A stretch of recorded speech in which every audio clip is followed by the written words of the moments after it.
Good afternoon, ladies and gentlemen. It's 1 p.m., so we are going to call the March 6th meeting of the Planning Advisory Committee to order.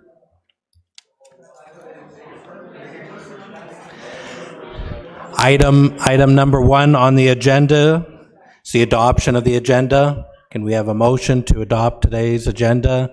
Councillor Richardson, seconded by Councillor Warren. All in favor? That carries. Thank you. Is there any declarations of pecuniary interest with today's agenda? Seeing and hearing none, we'll move right into public meeting reports.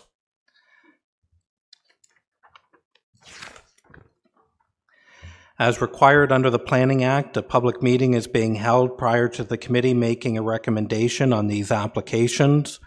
All recommendations that come out of this afternoon will be forwarded to the next regular council meeting on March the 19th. The purpose of this public hearing is to allow the committee to gather information on the applications before us, to hear those wishing to make submissions on applications, and to allow for the committee to ask questions of the applicant, interested parties, and staff. Everyone speaking today is requested to state their name for the public record, and in the interest of time, the committee respectfully asks that you keep your comments to no more than 5 minutes. When the appropriate time comes after the planner makes their presentation, members of the public will be provided an opportunity to speak to any public meeting items on the agenda. At that point, please either unmute yourself and turn on your video or come to the podium and press the speak button to activate the microphone. So with that, we will go into item 3.1, Plan 2024-011, applications to amend the official plan Township of Fenland zoning bylaw 12-95 with a draft plan of subdivision at 808 Kawartha Lakes Road 121, Fenland Falls. Matt Alexander, go ahead. Good afternoon, Chair. I trust that you can hear me loud and clear. Thank you for the introduction.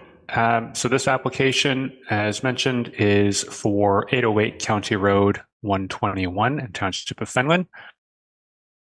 This is an official plan amendment, zoning bylaw amendment, and draft plan of subdivision application to permit the development of 427 single detached dwellings, 242 street townhouse dwellings, 1 mixed-use block, 3 medium-density residential blocks, 1 park block, 2 open space blocks, 4 stormwater management blocks, and 6 future development blocks.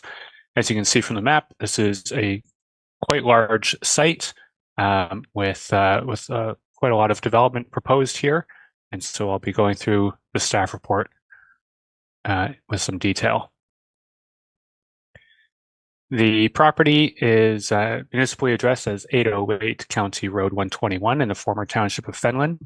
It's currently occupied predominantly by agricultural lands, with a section of wooded lands located in the southern central portion of the site, as you can see from the aerial photograph here.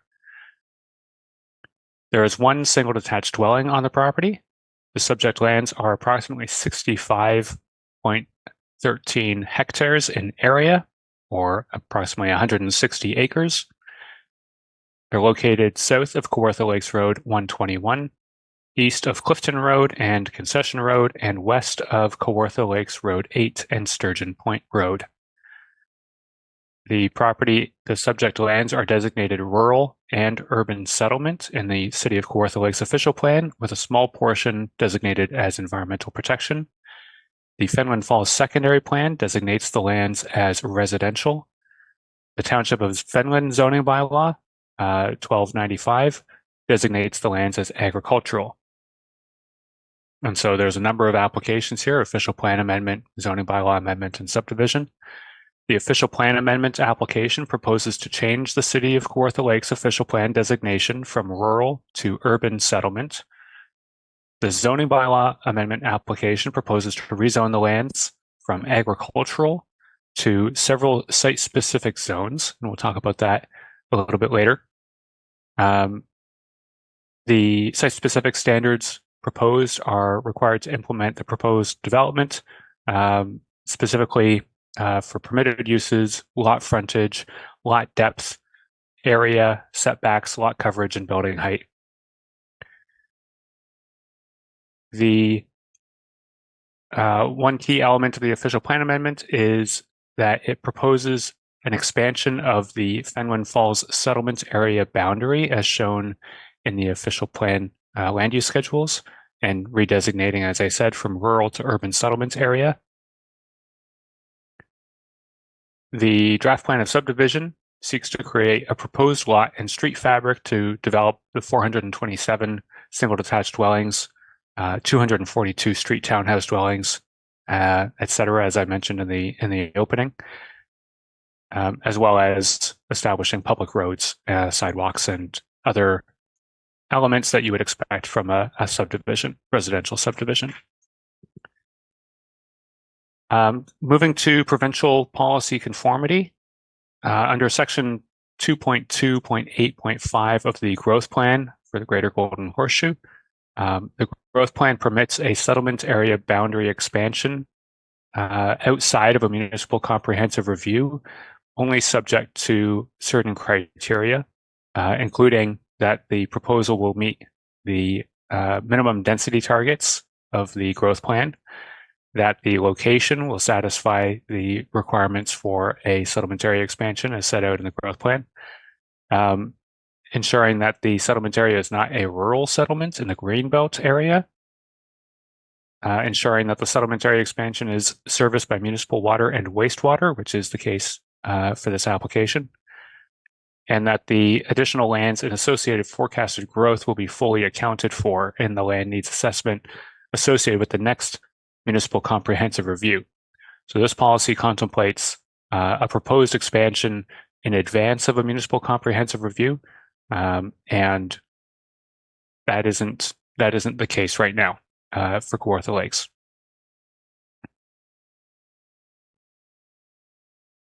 Regarding the provincial policy statement 2020, the majority of the subject lands are located outside of the urban settlement area of Fenwick Falls, as identified in the Kawartha Lakes official plan.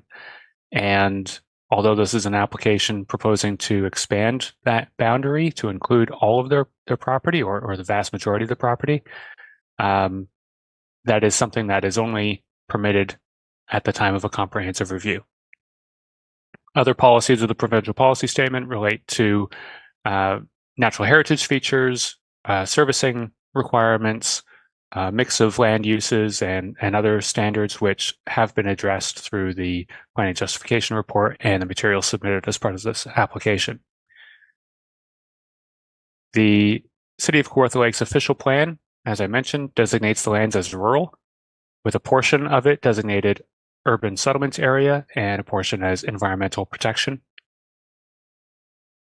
Approximately 19 hectares of the proposed development are already within the urban settlement area designation, and so those areas would simply need just the change in land use designation. They wouldn't require an expansion of the settlement area. But the area is also included as part of the Fenwick Falls secondary plan. Within the secondary plan, it identifies an expanded settlement area for Fenwick Falls and introduces new land use designations that apply to the property. The subject lands are designated in the secondary plan as residential and are located within that settlement area as identified. It's also within the Fenwick Falls servicing boundary. Section 31.4.3.1.2 of the Fenwick Falls secondary plan permits the development of low-density residential, medium-density residential, and mixed-density development within the residential designation. And this proposal includes that full mix of housing types. It permits single-detached dwellings, semi-detached dwellings, duplexes, and low-profile residential buildings within the low-density residential category, and the proposal falls within those categories and meets the density requirements by providing 18 units per net hectare as required by the secondary plan. The secondary plan also permits triplex dwellings, fourplexes, row or block townhouse dwellings, stack townhouses, converted dwellings containing more than 2 dwelling units and mid-rise apartment housing not exceeding 4 stories in height within the medium density residential category. And once again, the proposal does include some of those housing types meeting the density requirements by providing 36.7 units per hectare in its proposed medium density portions of the development. And then the secondary plan also directs that new medium density residential developments shall be in keeping with the density, height, and character of adjacent uses, have regard to the height and massing of the buildings in the adjacent low density residential areas. And as you can see from the aerial photography here, there really are not very many adjacent uses. It is a greenfield development with only a few existing dwellings touching on some of the peripheral of the subject property.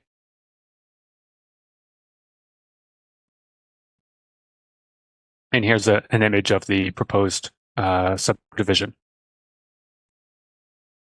Under the zoning bylaw, Fenland Comprehensive Zoning Bylaw 1295, the property is designated agriculture. And as a result, the site-specific zone provisions that are proposed don't have a parent zone identified in the application. And so we'll be working probably with the applicant to identify which parent zones are most appropriate to provide some site-specific exceptions. But the proposed zoning bylaw amendment would rezone the land into multiple site-specific zones to reflect the specific setbacks, lot area, and other provisions that are that reflect this lotting pattern and density of development that you see before you. I'm not going to go into each of the specific things, but they propose a low density zone, a medium density zone, and a higher density zone with specific limits and minimums and maximums related to lot frontage, lot depth, lot area, etc. In reviewing these, in my opinion, the site-specific provisions are not out of the ordinary in terms of contemporary residential development. Didn't identify any specific issues with what was proposed in that way. Regarding strategic priorities, if approved, this proposal would help the city achieve its target of constructing 6,500 housing units by 2031, as stated in the housing pledge adopted by Council on November 21st, 2023. The application was circulated to property owners within 120 meters of the subject site, and signage was erected on the property to provide notice of the application. We have received a number of public comments as a result of the circulation. We received some comments with concerns related to lack of existing infrastructure in the area, as well as concerns about traffic flows, tax impacts, impacts on property taxes, disruption to wildlife and natural environment, impacts on the existing road network, perceived negative impacts during the construction phase, concerns regarding the size of the public notice sign not being large enough, and the timing of the meeting. Since the staff report was published, we received a number of additional comments. We received one comment that is supportive of the application and the idea of bringing in more population to support local businesses. We had a number of questions about the details of the application and requesting application materials. We also had heard additional concerns about the loss of farmland, potential impacts on crime and public safety, traffic, school crowding, water treatment capacity, landfill capacity, housing affordability, lack of parking, and lack of medical or infrastructure capacity in the community. from commenting agencies and internal departments, Development Engineering Division notes that commentary for the file requires review of the Master Servicing Study and Transportation Master Plan, which is currently underway with the city.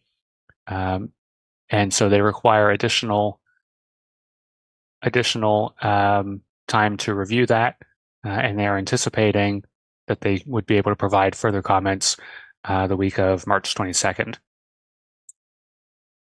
In summary, we find that the environmental impact study seems to address many of the triggers on the property. However, we are still awaiting detailed comments on that.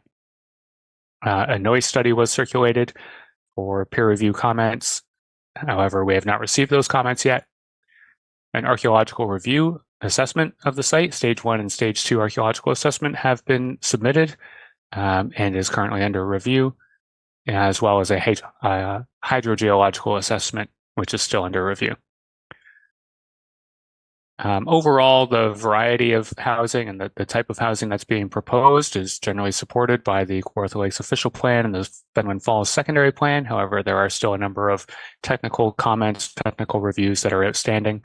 And so we are requesting that the committee refer this application back to staff so that these comments can be submitted and reviewed, and so that we can work with the applicants to address some of the outstanding issues with the application. Thank you for that. Thank you. Committee, any questions of Mr. Alexander at this time? Councillor Warren? Through you, Mr. Chair, and thanks for that, Matt. Can you point out where the EP zone is? Is that possible for you to do? Let me see if I can find that. We did not provide the specific zone. And actually, I can't zoom in on this. Okay. Let me see if I can exit out of the full screen. This way. So I zoom in this way. Hopefully that will clear up. So we have an open space area here, which you can just barely make out. And I believe some of the open space, this is a stormwater management block, I believe. It isn't highlighted on the drawings here.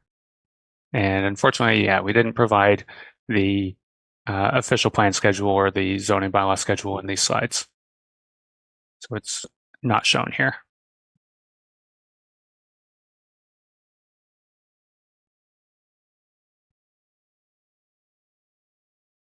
Did you have a specific question about that, though? No, I just wanted to know where it is in the greater plan. Okay. Thank you. Any further questions? Member O'Reilly? Thanks very much through Mr. Chairman, through to Matt. Under provincial policy statement, would it be a fair statement to say that many of the issues of concern would be dealt with through the planning justification report or plan? Through you, Chair, the planning justification report does address matters of provincial interest and policies of the provincial policy statement. And they've also submitted a number of technical studies to support this application.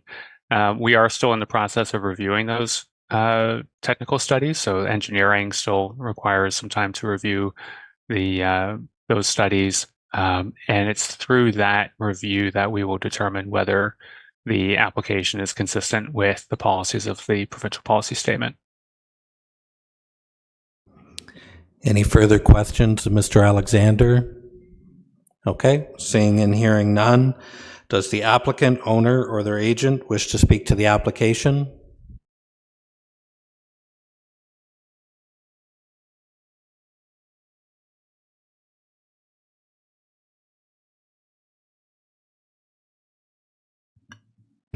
We're on. You can hear me? We certainly do wish to speak to the application today, and I do thank you. I have some prepared statements to make. Hopefully you appreciate this feedback and our appearance here today. So I do say good afternoon, Chairperson Vale, Mayor Elmsley, other members of committee, staff, and members of the public. My name is Ryan Windle, and I'm the VP of Land Development for Tor Construction, the applicant. I certainly think it's important to appear today, put a face to a name to a face. You know who we are. Certainly here to try and put our best foot forward in terms of our application at this public meeting stage. I do want to take the opportunity to thank the committee again for allowing me to appear at this public meeting, and certainly thank staff for their presentation and their continued work on our application. I know how challenged they are in terms of the resources, so we do appreciate wholeheartedly their efforts in processing our application. We are very excited about this project and the opportunity to work with the City of Kawartha Lakes on developing our lands. And these lands have been identified for urban development through the approved secondary plan, which was mentioned by Mr. Alexander earlier. We believe our project addresses a number of strategic priorities, which we think makes it a win-win for us, the city, and the province. It addresses the provincial housing initiative of 1.5 million homes by 2031. It does address the City of Kawartha Lakes housing pledge, 6,500 dwelling units by 2031. We think the plan also addresses recently stated council priorities, such as encouraging intensification and providing the full continuum of housing types. Also encourages active transportation, does meet the targets outlined in the City of Kawartha Lakes Municipal Housing Pledge, and it does support downtown revitalization, intensification, and beautification. Again, all stated council priorities of this term of council. In addition to responding to these priorities, we believe our proposed development will provide many key benefits to Fenelon Falls and the City of Kawartha Lakes, such as our proposal provides for a variety of lot and unit types. They range from single-family homes to townhouses to multi-unit condominiums, which provides choice and diversity of housing. This additional housing supply would keep prices in check. The varying housing options also allow for aging in place, allowing residents to stay in their community and their neighborhoods as they age. The new population would provide critical mass to support the local economy and contribute to the overall economic prosperity of the city, and particularly downtown Fenelon Falls. The downtown would specifically benefit from additional residents living within walking distance of the downtown area. New residents would also provide additional population to support potential new uses, such as grocery stores, restaurants, and other complementary support services. Developments of these nature do provide significant future property tax revenue, application fees, and DC charges, development charges, that pay for key municipal services. It also would help support future public transit options for the municipality, creating a critical mass. I would highlight that pedestrian connectivity and additional park space are key components of the proposed plan, and that the development is an excellent location that is positioned directly adjacent to the existing urban area, and as such provides logical expansion of the local street network and water and sewer services.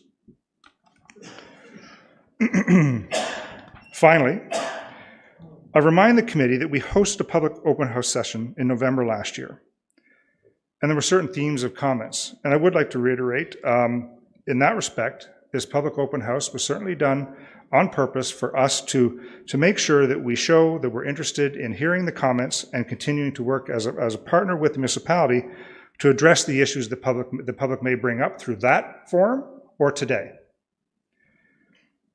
Primary themes of the comments that we received through that public open house were concerns about water and sewer infrastructure, traffic, a second bridge crossing, and commercial opportunities.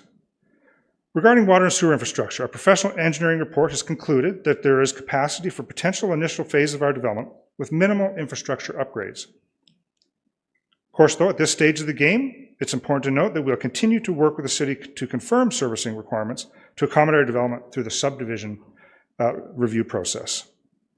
Regarding traffic, our professional transportation report indicates that the proposed development does not trigger any infrastructure improvements. Again, we'll continue to work with the city to confirm transportation requirements to accommodate our development through the subdivision review process. Regarding the second bridge crossing, I know how important this is.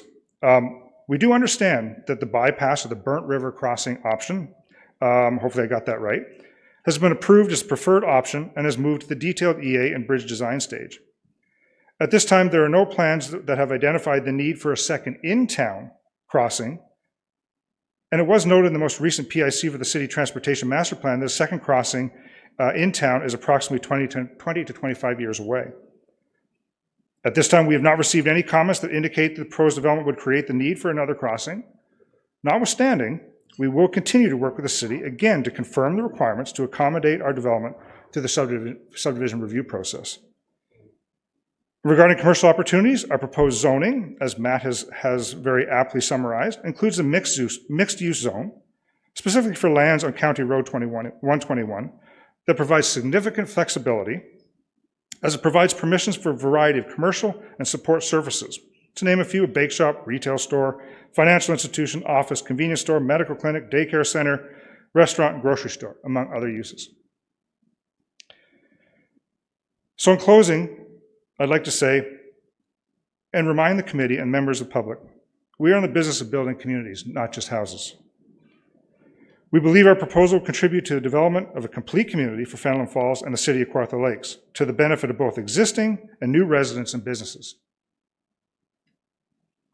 We look forward to hearing the comments from the public today, and will continue to work with staff and the professional planners and council and committee after this public meeting to address the comments and advance our development through the review and approval process, and ultimately bring the project forward to construction.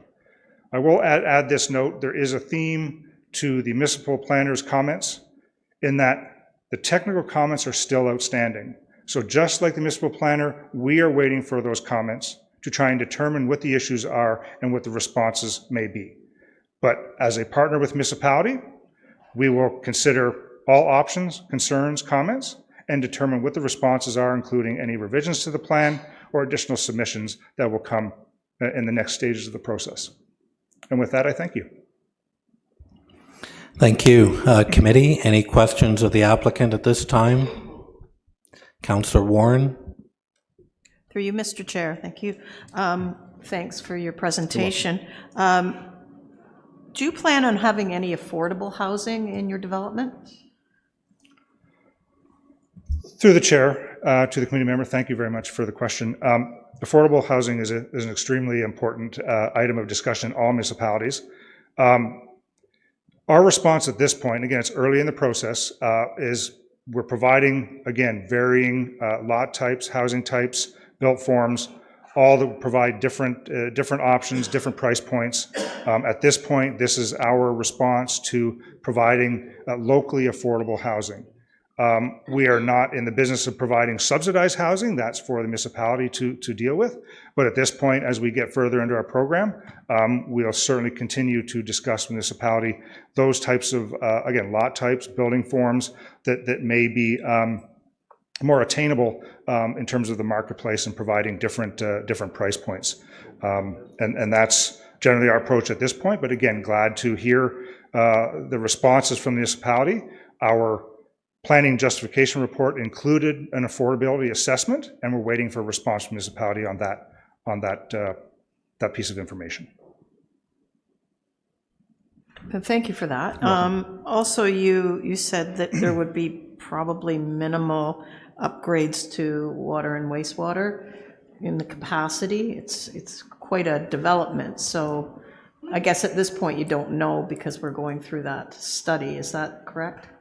Through the chair to the committee member, there is some truth to that. We've done our professional engineering review. Our engineers indicate at least first portions of phases of development could be developed with, again, minimal, and I can't quote exactly every piece of infrastructure, but minimal upgrades. But yes, there is some truth to that, and that we're waiting for a response from the municipality as to what their comments are. There is the master servicing plan that is reviewing capacity at this time. It's kind of a chicken and the egg. We're trying to come along with the municipality as to our development and what the needs are. But I wanted to make sure that the committee knew that we've prepared a professional report, and that's being reviewed. We haven't received any comments, but there was some indication that minimal upgrades would allow at least portions of this development in theory to move forward. But certainly respect the bigger picture as we get deeper into the application review. Any further questions? Councillor Richardson? Thank you, and through you, Chair. Just one quick question. Looking at the phasing plan map, you've put it into 4 different zones. I just wondered if you could probably comment on that approach. Through the chair to the committee member, I can in part. Again, I'm not a professional engineer. I'm the developer's representative. The phasing plan is conceptual, but it is generally related to stormwater management. That is what's driving the phasing right now. Again, we're looking for comments from municipality as to other considerations, but that was the driving force to determine that we had workable phases that could be accommodated appropriately for stormwater management. Hence, you see, I think, 4 stormwater management blocks that are sprinkled through the development. Again, to envision that if a certain phase went forward, that would be a major consideration, and we're trying to indicate to the municipality that we're thinking about how to accommodate that. Any further questions from committee? Okay, seeing and hearing none. Thank you. Thank you. Does anyone from the public wish to speak to the application?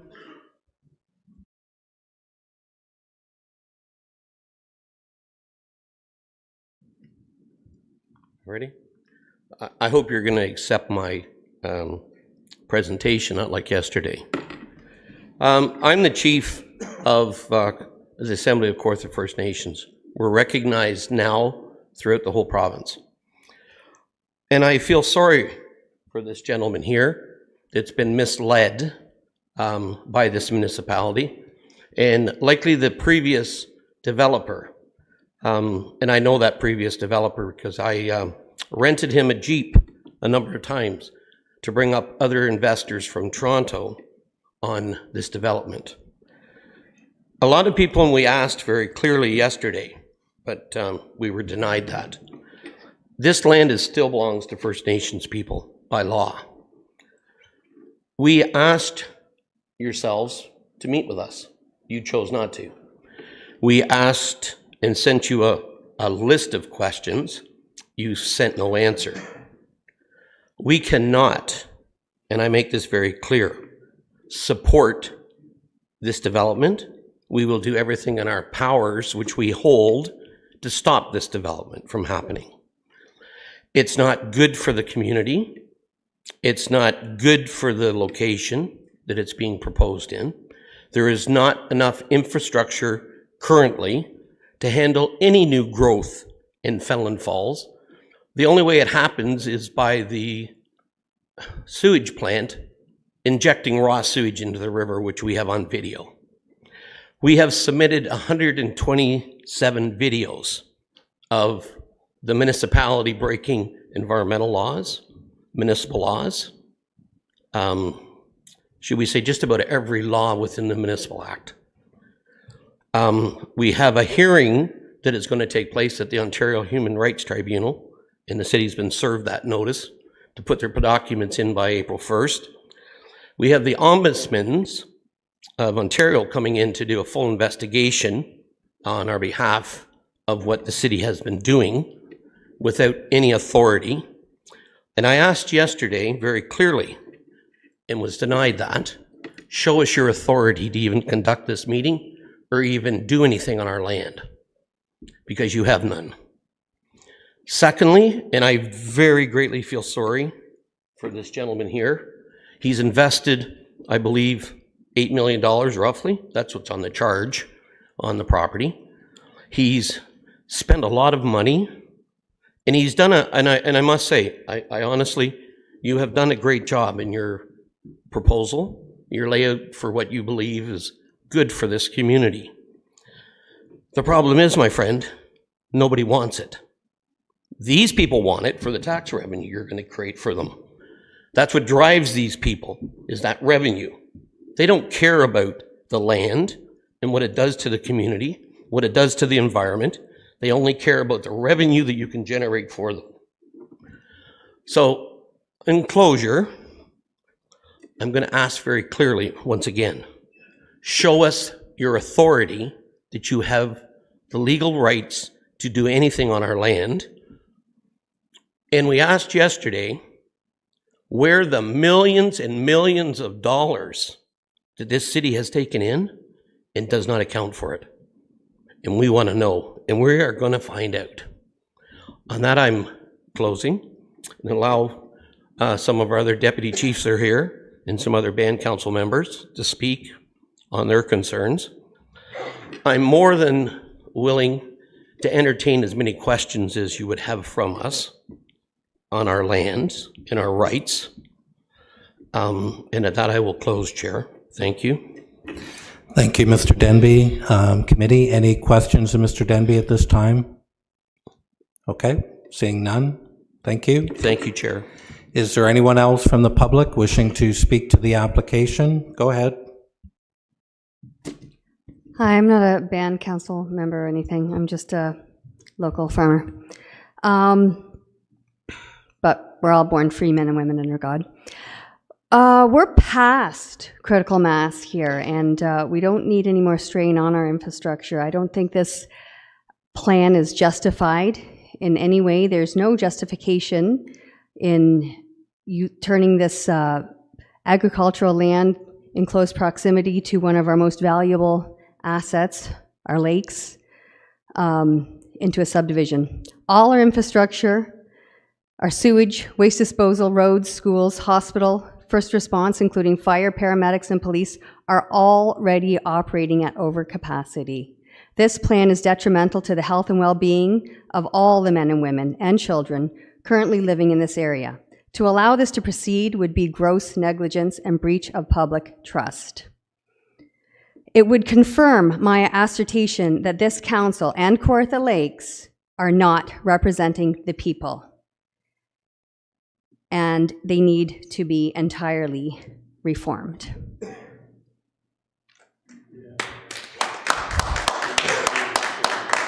Could I just get your name, please? Sorry. Angel Godso. Thank you, Ms. Godso. Is there any questions for Ms. Godso at this time? Seeing none, thank you very much. Is there anyone else from the public wishing to speak to the application? Do you just want to hit the button to turn on? Thank you. Good day, ladies and gentlemen.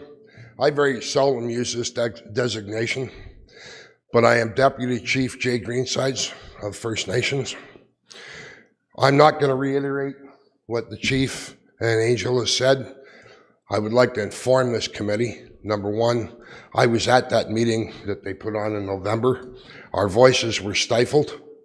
We could not and were not allowed to ask questions.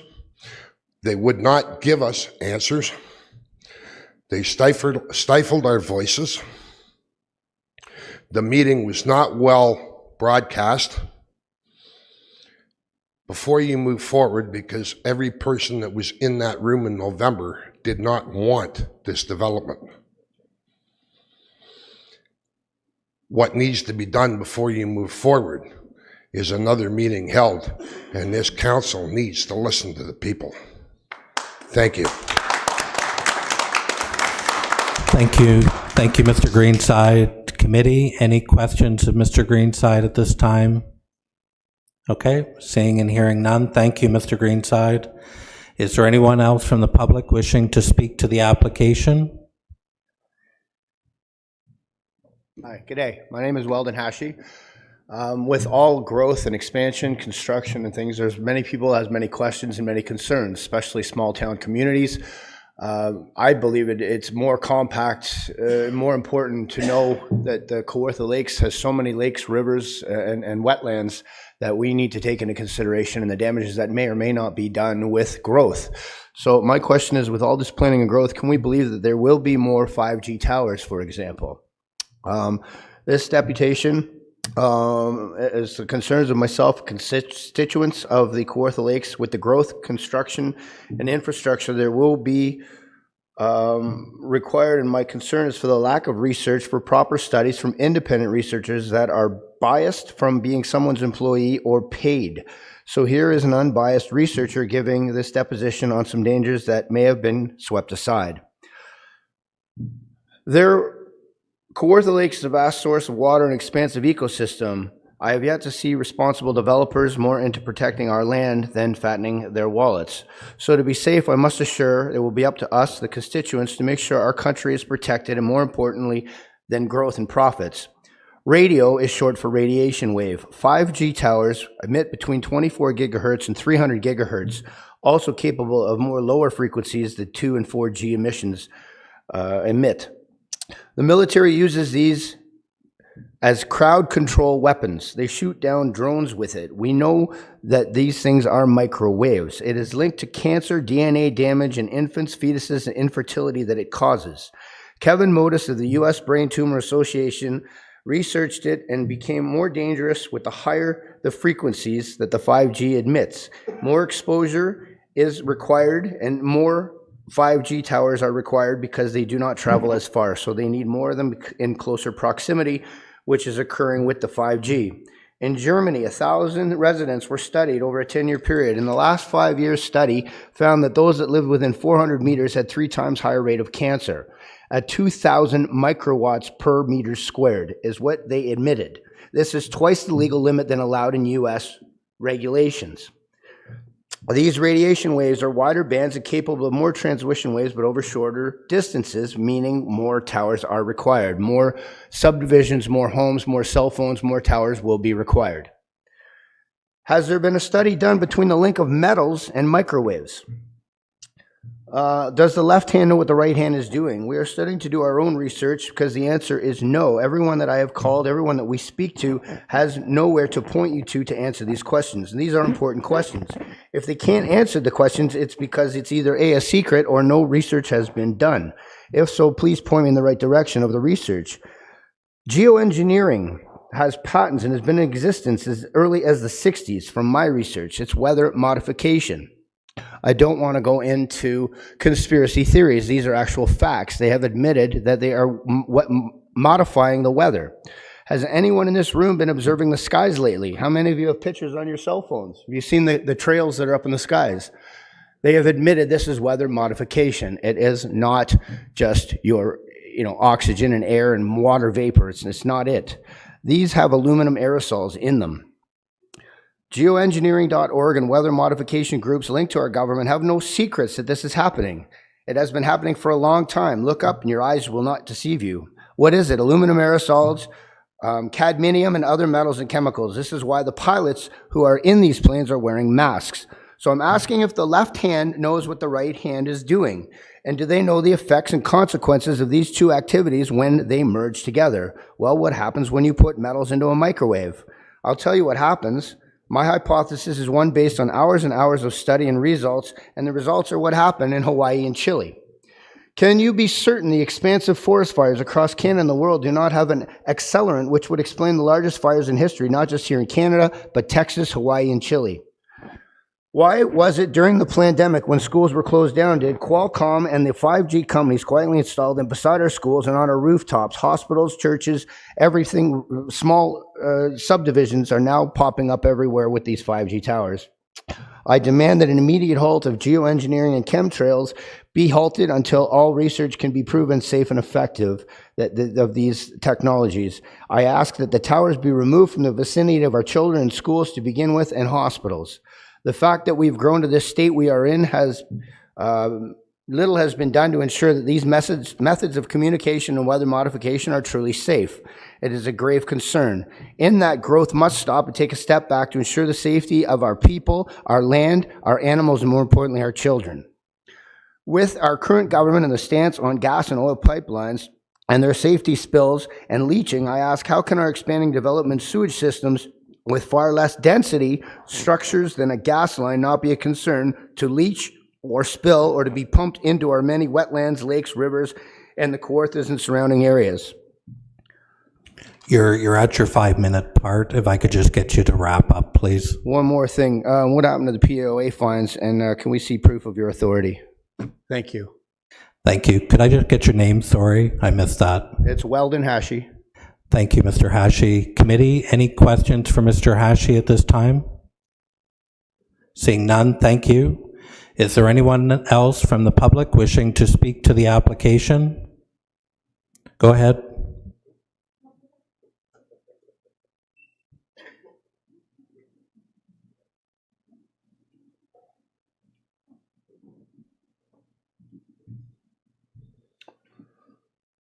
Good afternoon, members of council, Andrew Vale, members of the public. I've spoke many times here, but it doesn't seem to go on ears that are listening. I've gone through all this in Markham. Okay, I saw the total destruction of farmland. Okay, to bring people here and bring people so that there's skills and all these entities that they said. We want to go high tech. Well, where's the end of it? Where is the end of it? They ruined the ecology in Markham. They ruined the Rouge River. They put a 14-foot diameter sewer down. They polluted the aquifers. Okay, they had to run water up from Toronto. Now, where does it end? And this city of Kawartha Lakes is doing exactly the same thing for money. Okay, the farmers, okay, are the people that feed this country. And there's absolutely no regard for farmers at all or farmland. 319 acres per day disappear. No holidays.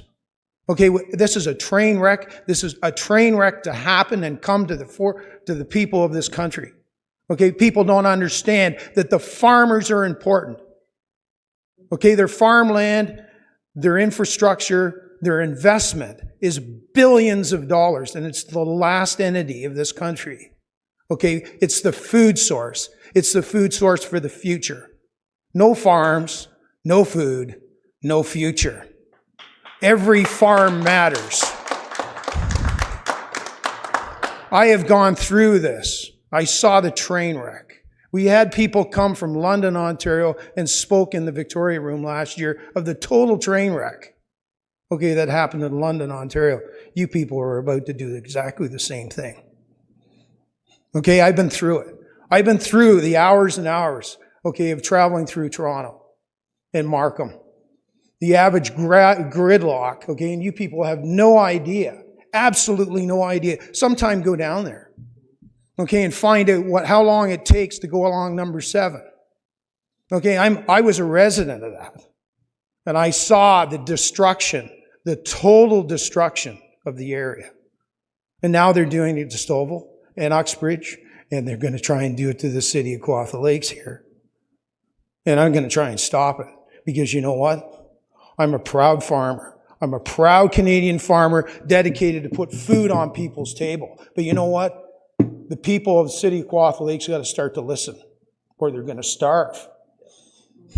Thank you. Thank you.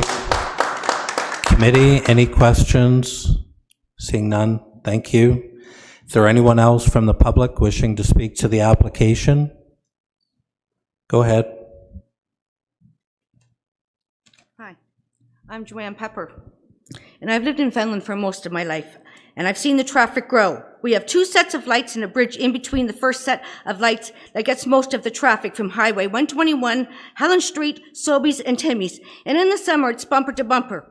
On a Sunday afternoon, people will have to come down Clifton to catch the main street lights at the banks to get out of the town. I have seen me wait 4 or 5 lights just to get onto the main street, just to sit more to cross the bridge to get to the second set. How do you think the elderly are going to feel?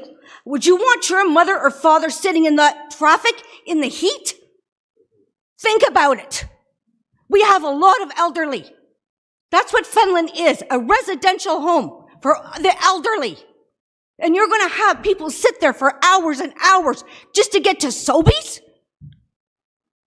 For real? Have you been there? Have you been on a Sunday afternoon? A Friday night? Have you seen the traffic? Try living in it.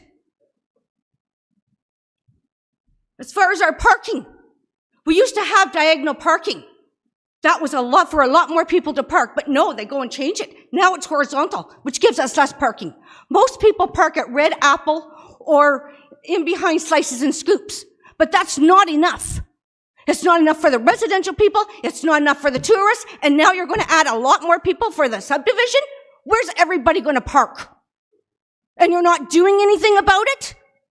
How would you like to go downtown and have to walk half the town just to get anywhere? In the summer, it's quicker to walk than it is to drive your own car. That's a little ridiculous. As far as a bypass goes, haven't heard anything on the table about that yet. Still waiting. We've been waiting over 30 years for a bypass. Has anybody got any answers for me today? Or is y'all going to sit there with blank faces? Because remember, on voting day, we will all remember each and every one of you and not check your boxes. Thank you.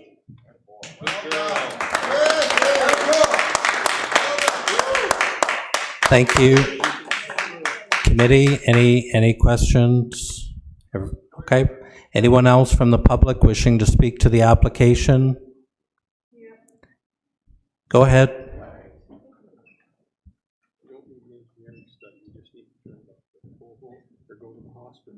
Yeah, you're just going to stay there for a week and see what it's like. Hi. Good afternoon. My name's Shannon Roselle. I'm the president of the Fenelon Falls and District Chamber of Commerce. We are here to speak on behalf of our 163 members and to present a perspective from local business owners on the proposed Fenelon Trails development. A survey was sent to our members so we could make sure you hear directly from them. We received 34 responses, which is quite low when we compared it to the 72 responses we received regarding the proposed changes to the Victoria Rail Trail back in 2023. I'm sure you all remember that. The survey respondents covered a broad range of sectors. From professional services, it was 33%, retail 30%, arts and culture 9%, hospitality 9%, health services, community organizations, services and trade 6% each. The survey was short and to the point. Question number 1, are you in favor of the amendment to the Township of Fenelon zoning bylaw 1295 as described on the public notice? Yes, 76% responded yes to that. No was 6%. That was 2 people responded no, and undecided was 18%, okay? In question number 2, do you anticipate there will be benefits to your business attributable to the new diagram development, aka Fenelon Trails, should it move forward? Yes, 88% responded yes. No, 6%, undecided 6%. And then we did receive comments. While our members who responded are in support of this development, there are concerns, infrastructure being the largest one. Mary Lee Boston, who is the chamber manager, is going to be sharing some of those comments now with you. As Shannon, oops, I'm a little shorter. As Shannon mentioned, I am Mary Lee Boston. I am the manager of the Fenelon Falls and District Chamber of Commerce. I am going to be reading some comments that we received through the survey. And just for the record, these are direct quotes. We have not edited them or changed them for any reason. These are direct quotes from business owners and members of the Fenelon Falls Chamber of Commerce. Growth isn't inevitable, and it could bring new and exciting opportunities to our community. Yes, this will allow the boundaries to encapsulate an underutilized area that is quite close and connected to downtown businesses. We are not against the subdivision. We want to make sure this doesn't hurt/impede any other local developments that are also in the works. I am not aware of any downside to this plan other than traffic across the bridge will increase. It is reducing the available farmland on the area. We all stand to gain from this kind of development. If we want to have better services, we need to create the communities for people to come to. Our infrastructure is at capacity, and we need to rethink the way we use our resources. While open spaces, green spaces, and farmland are critical to maintaining the community, it is also responsible to grow housing to keep pace with growth. Otherwise, the community will become nothing more than a quotation bedroom community end quotation for the GTA. Creating stable housing, community services, and employment area lands will ensure responsible growth. Population growth means more potential customers and clients. That's an overall positive. More people equals more business. I anticipate substantial benefits. It will grow our client base from a small local population and daily visitors to a larger local base that is close to the main street. allowing easy access to new and existing restaurants and services. Housing is a major issue for employers attracting staff and currently is in short supply. Increasing population and potential customers will strengthen overall business environment. I'm certain that businesses will benefit from new residents. Additional housing with some affordable housing will allow more families and young people to live and work in our community. Seniors can afford to downsize and live in town. The downtown needs more permanent residents to maintain and grow their businesses. It is a win-win for the community. Please support this. This is the growth necessary to move Fenland forward. While there are many considerations for the developer to review before proceeding, bringing new infrastructure, services, businesses, and the resulting economic opportunity to the area is a great thing. Development is much anticipated in the community and will help usher in important community goods and services. Greater population will help attract key businesses and services. It is important that we look ahead and plan those things we want to see and where they would be best located. Likewise, it will be important to plan ahead for an in-town bypass to facilitate easier movement through the community, route for heavy industrial traffic, and preservation of the historical downtown. This development would allow a new mix of housing at different price points that would allow local employees and residents downsizing and wanting to stay in their backyard the opportunity to do so at different price points. I think this will also allow more diversity within the community and younger families. Hopefully that will grow services available as well. Thank you. Committee, any questions? Okay, seeing none, thank you. Is there anyone else from the public wishing to speak to the application? Anyone else from the public wishing to speak to the application? Calling a third and final time. Anyone else from the public wishing to speak to the application? Seeing and hearing none. Would the applicant like to respond to any of the comments? You're good, thank you. Committee, what is your recommendation? Member O'Reilly? Thank you, Mr. Chair. Through to you, I move that we receive the report and move the recommendation that the official plan amendment, zoning bylaw amendment, and draft plan of subdivision for 808 County Road 121 Township, Fenland Falls be received for information, and that the report plan 2024-011 official plan amendment, zoning bylaw amendment, and draft plan of subdivision for 808 County Road 121 Township of Fenland Falls be referred back to staff for processing until review of the technical studies have been completed. Is there a seconder? Councillor Warren. Any discussion? Calling the question. All in favor? Any opposed? That carries. Thank you. It's about 1:58. Let's take a let's say a 7-minute break. Is that good? Everybody can use the washroom and get some water, and we'll meet back here at 2:05.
We'll call the meeting back to order and move into item number 3.2, Plan 2024-012, an application to amend the Township of Fenland zoning bylaw 12-95 at 95 Lambs Lane. Go ahead, Mr. Alexander. Thank you, Chair. As you mentioned, this is an application for a zoning bylaw amendment for 95 Lambs Lane. The proposal is to amend the comprehensive zoning bylaw 1295 to provide a site-specific exception to permit the reconstruction of a boathouse on the property. This is the subject lands on the graphic on the screen.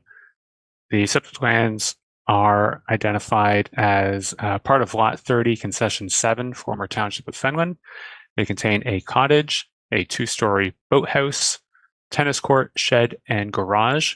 And the property has an area of 1.87 hectares, or approximately 4.6 acres.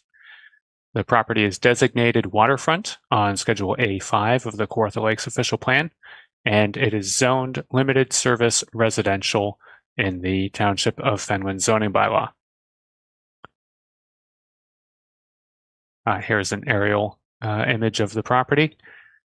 As I mentioned, the applicant is proposing to rezone the subject lands with a site-specific exception to permit the construction of a two-story boathouse to replace an existing two-story boathouse. It will maintain the same footprint and dimensions and massing. Now, as a boathouse, it is located partially on the shore and partially over the water. Here is a sketch of the property. You can see the shoreline along the top of the image and the way that the boathouse extends over the water. And as such, the applicant applied for and received a development interference with wetlands and alterations to shorelines and watercourses permit issued by Kawartha Lakes. The applicant submitted a species risk assessment, which concluded that the proposed removal of the existing boathouse and the construction of a new boathouse on the same footprint would create very little change to the lakefront in this location. And we'll talk about that in a little bit more detail later on. With regards to consistency with the provincial policy statement, of course, that provides protections for natural heritage features, species at risk, wildlife habitat, etc. It also provides policy direction related to servicing. Policy 1.6.6.4 of the provincial policy statement provides direction for individual on-site sewage system services, and it states that a septic system review issued by the municipal building inspector requires the applicant to conduct a sewage system maintenance prior to commencing the site development. Sorry, that's not from the PPS, but it's a commentary. The comments provided by the Building and Septic Division indicated some concerns regarding the overall capacity allowances for the existing private on-site sewage disposal system because the proposed boathouse does include a washroom facility. The PPS requires that site alteration not be permitted in habitat of endangered species and threatened species, except in accordance with provincial and federal requirements. The species at risk assessment that was submitted in support of the application indicated that there is potential for about 10 significant bird species. However, through observation, there was no evidence of these species within or immediately surrounding the proposed development site. And the assessment found that no negative effects to species at risk or their habitat are expected with the completion of this project. The assessment recommends appropriate sediment and erosion controls, which must be installed to ensure that loose soils and construction debris doesn't enter the lake, causing any death or harm to fish or fish habitat, or destruction or disruption of fish habitat. And this would be to demonstrate compliance with the Fisheries Act. It also acknowledges that several young cedar trees may need to be removed to facilitate construction of the project. However, these should not be removed during the peak breeding bird season of April 15th to August 15th. And so in reviewing the application and the materials submitted in support of the application, in my opinion, the application is consistent with provincial policy statement. Regarding the Kawartha Lakes official plan, as I mentioned, the subject lands are designated waterfront, and the proposed use is permitted within the waterfront designation. The issues that I mentioned about natural heritage features and protection are echoed in the official plan, and so for the same reasons, in my opinion, the proposal does conform with the official plan. The proposal is currently zoned limited service residential, and the proposal would rezone the subject lands to limited service residential with a site-specific exception, 12, and this would provide exceptions to the zoning bylaw to allow the proposed use. And the details of that are that even though the existing boathouse is considered a legal non-conforming use, the zoning bylaw does not permit the reconstruction of a legal non-conforming structure unless the reconstruction is required to restore the building to a safe condition due to damage from causes beyond the control of the owner. So the idea that you can replace the legal non-conforming use if it's destroyed due to natural disaster or something like that doesn't apply here. They simply want to demolish the existing structure and rebuild a new one. As a result, they need that zoning bylaw amendment. And the general policies, the general provisions for boathouses in the zoning bylaw, section 3.1.5.3, limits the height of a boathouse to 1 story and a maximum of 4.5 meters in height. It also prohibits the use of accessory buildings, such as a boathouse, for human habitation. Now, the height is 4.5 meters, so that's within the limits of the zoning bylaw, but it includes 2 stories within those 4.5 meters, and the second story is not permitted by the zoning bylaw. In addition, because human habitation is not permitted, the application requests an exception to permit human habitation in the form of a bedroom and a washroom. In reviewing the application and the site-specific context and replacing the legal non-conforming use, in my opinion, the site-specific exceptions are appropriate within the limited service residential zone, and so we are supporting this application. Notice of the application was delivered to property owners within 120 meters of the subject site in alignment with the public notice procedure. And as of writing of the staff report, no public comments have been received. The supervisor of building department, Part 8 sewage systems, stated that a review of the documentation submitted and the information available indicates that an evaluation of the existing sewage system will be necessary to determine the ability of the property to accommodate the additional use proposed with the boathouse rebuild. And at this time, Building and Septic Division cannot support the proposal for zoning bylaw amendment, as it will cause concern for the overall capacity allowances of the existing private on-site sewage disposal system. In addition, Development Services, Engineering Department, however, indicated no objections, and Bridge Gas indicated no objections. In reviewing the application, Planning Division is of the opinion that the proposed development is consistent with the provincial policy statement, as I mentioned, and conforms with the growth plan. The proposed development conforms with the City of Kawartha Lakes official plan, and the proposed zoning bylaw amendment, in my opinion, is appropriate. With regards to the concerns about the sewage system, in further discussions with the building department, in my opinion, this is a matter that can be dealt with at the building permit stage. If there is an issue where the septic system cannot be upgraded, then the installation of the bathroom within the boathouse would not be authorized, would not be permitted.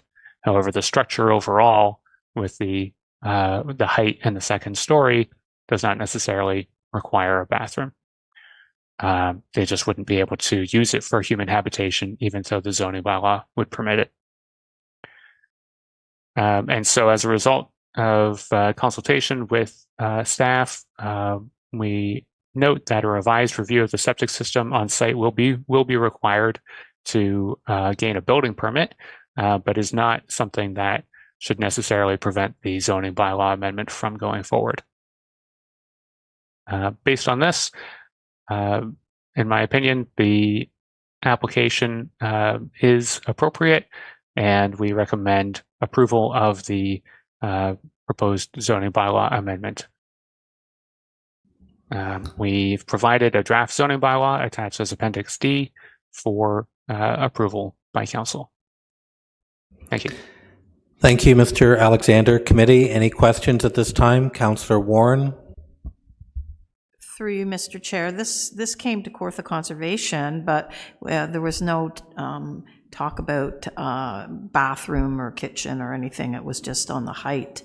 I have some issues with that. Are there other boathouses that we know of that have washrooms and kitchens right on the shoreline? Because hundreds. Yeah.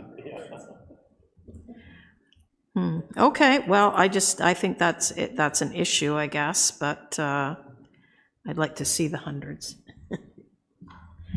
Through you, Chair, I'm not aware of which properties in the area have washrooms in the boathouse. The proposal would be for the sewage treatment to be dealt with on the mainland, on the shore side of things. So the bathroom would be treated through the septic system on the property. It's not a case of it going into the water. Councillor Richardson? Sorry, committee, I don't have the fancy dashboard up here, so you're going to have to put your hands up. I'm not seeing anything else. Councillor Richardson, go ahead. Well, I feel like I might be just going around and around on this one, just because, you know, you're recognizing the zoning is the reason for the report, but when building and septic is flagging it for capacity, it does raise a bit of a flag in my head. Okay, Mayor Elmsley. Thank you, Mr. Chair. Through you, I don't know if it's to Mr. Alexander or to the Director of Development Services. Will the new rural zoning bylaw make any difference to this particular application? To you, Mr. Chair, sure. Matt, if you don't mind, I'll just jump in here. I see a nod, okay. Mr. Mayor, the application would still be needed, even with the new rural zoning bylaw, because of the matter of the use. Boathouses as accessory structures, I mean, there are provisions for those in the rural zoning bylaw, but under these site-specific conditions, review through this committee would still be needed. Thank you. I just, obviously there's a little bit of, I don't know what you'd call it, where you're not allowed to have occupancy of a boathouse, but we're saying we're going to allow it. Would we put a holding symbol on this, or what would we do to ensure that once, if it got approved through council, that we could do something, because once it's occupied, you can make changes and who knows? Through you, Chair, the zoning bylaw amendment would establish the principle that occupation would be permitted. However, they would not be able to obtain a building permit to make the improvements requested or contemplated here without demonstrating that the septic system is adequate.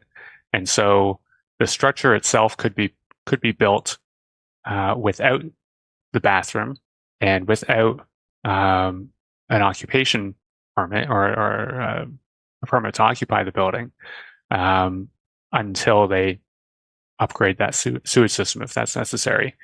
But the idea of simply the principle of reconstructing the building is something that I think is appropriate in this case.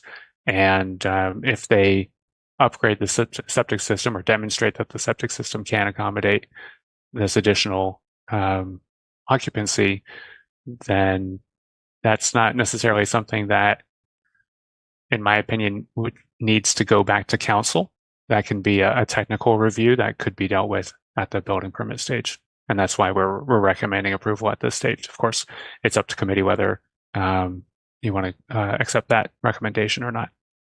So the issue is that we approve the construction of the building and the removal of the old building. I assume it's part of that, and that at the building permit stage, everything else could be put on hold. Is that what I'm understanding?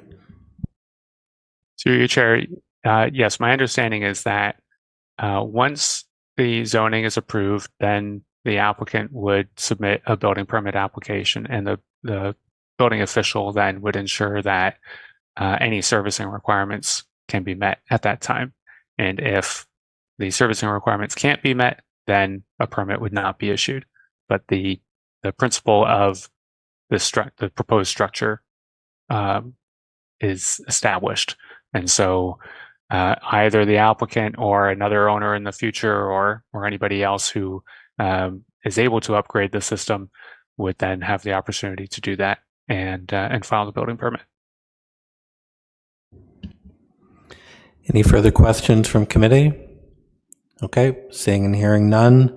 Does the applicant, owner, or their agent wish to speak to the application? Go ahead.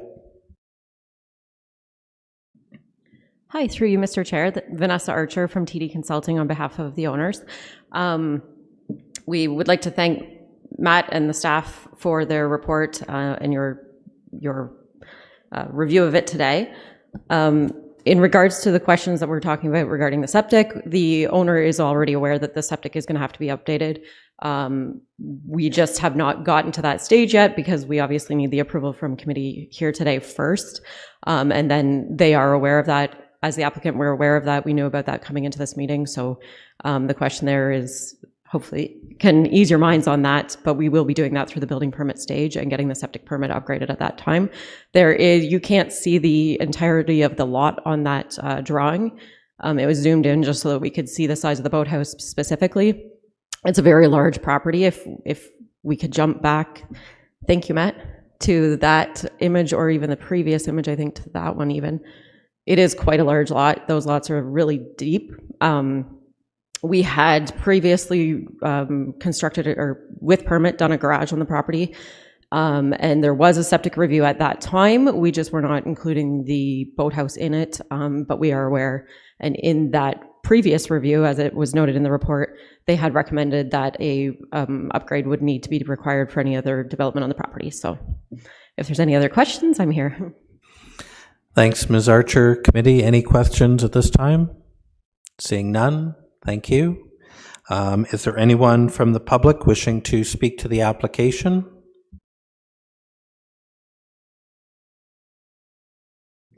There. Thank you, Chair and committee. The only concern I have is, was there an archaeological study done on this site?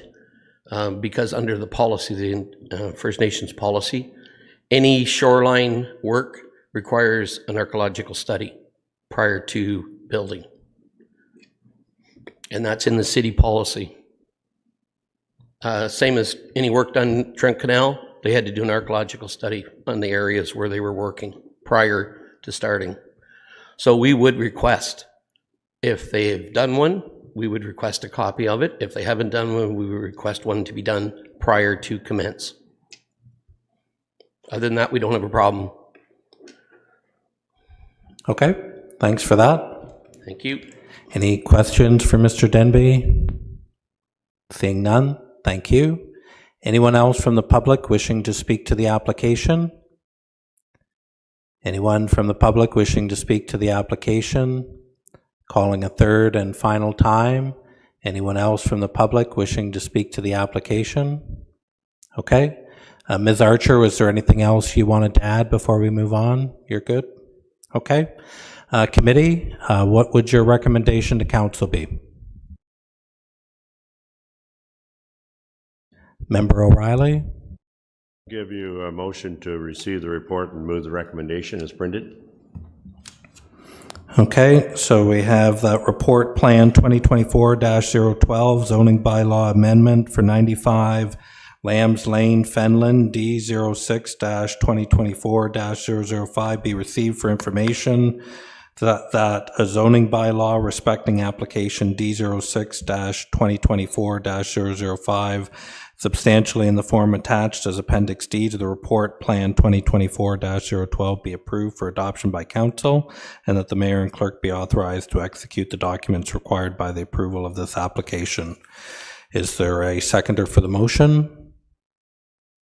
Mayor Elmsley, any discussion? Calling the question, all in favor? Any opposed? That carries. Okay. That brings us to item 3.3, Plan 2024-013, an application to amend the Township of Earlham zoning bylaw 6-87 at 2647 Kawartha Lakes Road, 36 Dunsford. Go ahead, Mr. Alexander. Thank you, Chair. This is regarding a zoning bylaw amendment application to facilitate the severance of a surplus farm dwelling from the retained agricultural land. This is related to a consent file number D06-2024-003. The Director of Development Services, as delegated by Council, granted provisional consent to the consent application on September, it must be D06 2023-003, excuse me. Granted provisional consent on September 21st, 2023 to allow the severance of a surplus farm dwelling from the retained agricultural land. The conditions of consent include the requirement to rezone the retained farmland to prohibit future residential uses. This is a standard requirement for severance applications such as this. Here's the aerial view.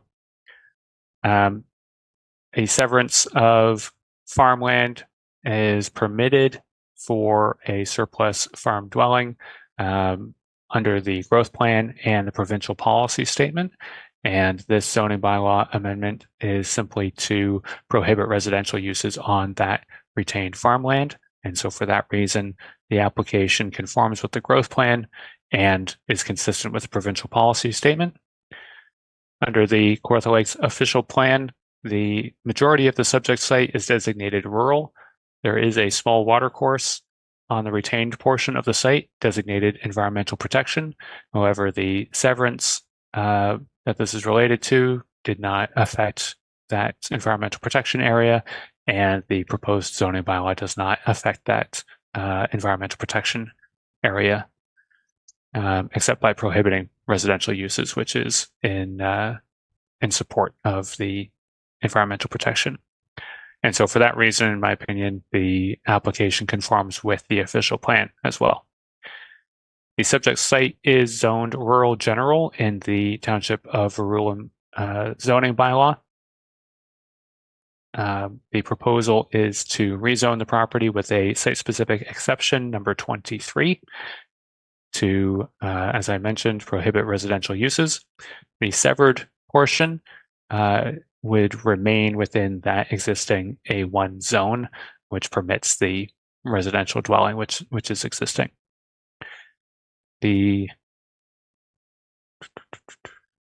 so, based on our review of the application, the proposed zoning bylaw is appropriate. The proposed amendment is appropriate.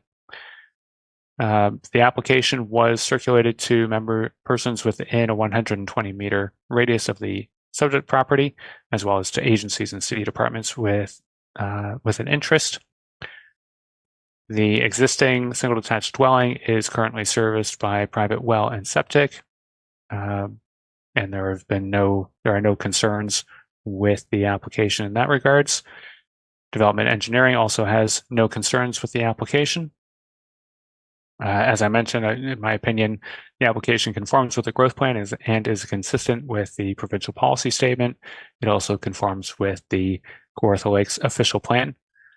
The rezoning is in line with provincial direction as far as severances related to surplus farm dwellings. No change in land use is proposed. The existing dwelling is already serviced, and so we recommend that the application be approved as written in the attached zoning bylaw amendment. Thank you. Committee, any questions of Mr. Alexander at this time? Okay, seeing none. Does the applicant, owner, or their agent wish to speak to the application?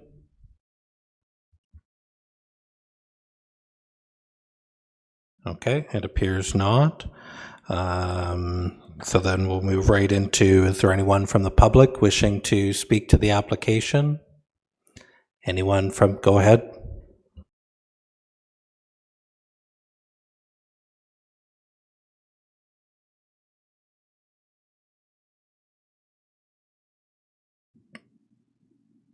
This is a prime example. There's no regard for the future. The farms are just there to develop, to make money. These GTA people come up here, they buy a farm. They have no thought of producing food. It's money. It's all about money. And you know what? This is coming like a train wreck. This is coming like a train wreck. 319 acres per day. Do you know what that adds up to on a 10-year plan? This city of Kawartha Lakes is destroyed in 10 years. I guarantee it. But you know what? All these people here have their pockets full, and all these people around here will have their pockets full. The real estate will exist, okay, but there won't be any food on the table. It's coming. It's coming like a freight train. You don't understand what you're doing. Take a look at Markham. Take a little time. Go down there and see the train wreck. Okay, and you know what? They even wanted to attack the Greenbelt. That's my neighborhood. Okay, and guess what? He wasn't able to do it. He had to, you know what? Mr. Flatto had to put the property back. He had to put the soil back on it. But you know what? Farmers still have the last say if they want to produce food in this country anymore. Okay? When we become part of the United States, which is coming, it's coming. And coming like a freight train, because you know what? We don't have control of our country anymore. It's because of people like you. Thank you. Anyone else from the public wishing? Go ahead. Sorry. I just need a bit of clarification. I understand this to be, it'll be like 2 100-acre farms or various, and what he's doing is he's adding the other piece of property to the other farm. So it'll still be continued to be farmed. The application on this is a farmer to begin with, I believe. So again, I have no problem supporting that. And I understand too that usually when you do this, or you can have that opportunity, that land would have to stay in agriculture for its existence. So again, that's correct. Yeah, so I have no problem supporting. I understand what they're trying to do. They don't need a second dwelling, and somebody else then from the public can buy that residence. So I support it 100%. Thank you. Thank you. Yes, I do support that. Okay, I support that the land is stayed in agriculture, A1 farmland. Yes, but the destruction of farmland and development, no, I'm against it. Okay, thank you. Anyone else from the public wishing to speak to the application? Anyone from the public wishing to speak to the application? Calling a third and final time. Anyone from the public wishing to speak to the application? Okay. Committee, what is your recommendation to council? Mayor Elmsley? Move it as printed.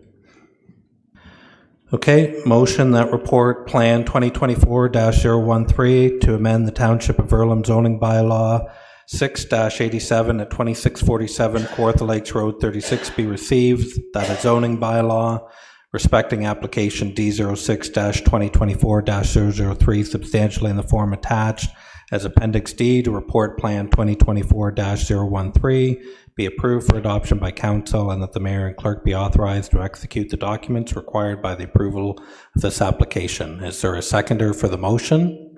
Councillor Warren, any discussion? Calling the question, all in favor? That carries. Thank you.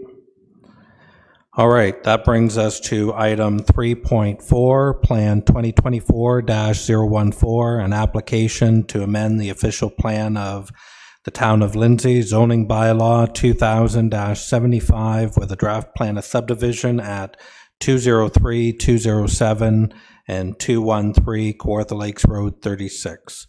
Go ahead, Mr. Alexander. Thank you, Chair. As mentioned, this is an application for official plan amendment, zoning bylaw amendment, and draft plan of subdivision to permit the development of 62 two-story single detached dwellings with frontage on a future public road, as well as creation of a stormwater management pond. Here are the subject lands on the illustration. Subject lands consist of 3 lots, 203, 207, and 213 Kawartha Lakes Road 36 in the town of Lindsay. The lands are located on the west side of Highway 36, north of the future proposed extension of Dobson Street. There are 3 existing single detached dwellings on the lands that have frontage on Highway 36. The rest of the lands are primarily vacant with some treed areas. At the time that the applications were submitted, the Town of Lindsay official plan designated the lands as future residential, and the purpose of the official plan amendment was to change that designation. However, since then, the Town of Lindsay official plan has been repealed and the Lindsay secondary plan has come into effect. And therefore, the official plan amendment would no longer be required. Just catching up on my notes there. The zoning bylaw amendment proposes to rezone the subject lands in the Town of Lindsay zoning bylaw from future residential to residential 3, special exception number 27, with a holding provision. The zoning bylaw amendment is required to permit the single detached dwellings and to implement site-specific development standards. The holding provision is to confirm servicing allocation, so preventing development from proceeding until servicing allocations has been confirmed. The site-specific amendment is required to implement the site-specific development standards for the single detached dwellings, including but not limited to lot areas, setbacks, and lot coverage. And here is the aerial view, and here is the draft plan of subdivision. The draft plan of subdivision seeks to create these lots, establish a new public road, and create a stormwater management block in the southwest corner of the property. This is to facilitate the development of 62 two-story single detached dwellings with frontage on the future public road. The stormwater management pond or stormwater management block is proposed to be approximately 0.4 hectares. And regarding growth plan conformity and provincial policy statement consistency, the proposed residential development supports the general policies of the growth plan and promotes efficient development and land use patterns by developing underutilized land within a built-up area where there is existing and planned municipal infrastructure and public service facilities. Following review of the technical studies and agency comments, we'll be able to evaluate conformity with the policies of the growth plan and the provincial policy statement in more detail. but there are still outstanding concerns related to servicing and other engineering issues, which I'll discuss a little bit later. The City of Kawartha Lakes official plan designates the lands as urban settlement area, and they are also, as I mentioned, within the Lindsay secondary plan. The secondary plan was brought into force and effect with modifications on February 21st, 2024. As mentioned, as being within the settlement area, they are the subject lands are intended for urban residential development. In accordance with section 3.5.37 of the official plan, the applicant submitted an environmental impact study to assess the natural heritage features and functions on and adjacent to the subject properties. This was requested by Kawartha Conservation, and it's been circulated for comment. However, we do not have those comments yet. A stage 1 and 2 archaeological assessment was also provided. The stage 1 fieldwork recommended a stage 2 investigation, but no significant artifacts were identified during the investigation, and no further investigations are required. Again, once the review of supporting materials and technical studies are complete, then we'll be able to provide a recommendation relating to conformity with the official plan. The Lindsay secondary plan, which is now in effect, designates the subject lands as residential. The residential designation contains policies for 3 groupings of densities for residential development, and as well as mixed density residential development.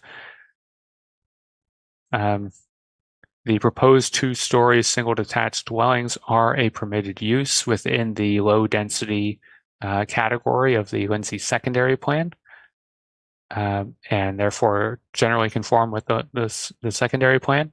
But again, with the outstanding review of the technical studies, we are not quite saying that it conforms with the secondary plan yet. The Town of Lindsay zoning bylaw zones the lands as future residential, as I mentioned. This does not permit residential development, and therefore the zoning bylaw amendment is required. The proposed amendment would rezone the lands to a site-specific exception number 27 with a holding provision to ensure that adequate servicing allocation is provided. The site-specific provisions that are proposed include a minimum interior yard setback of 1.2 meters, a minimum front yard setback of 6 meters, as well as a rear yard setback of 6 meters, maximum lot coverage 45%, and for corner lots, the minimum setback would be 1.5 meters, and a minimum setback from a porch to the daylight triangle would be a minimum of 0.2 meters.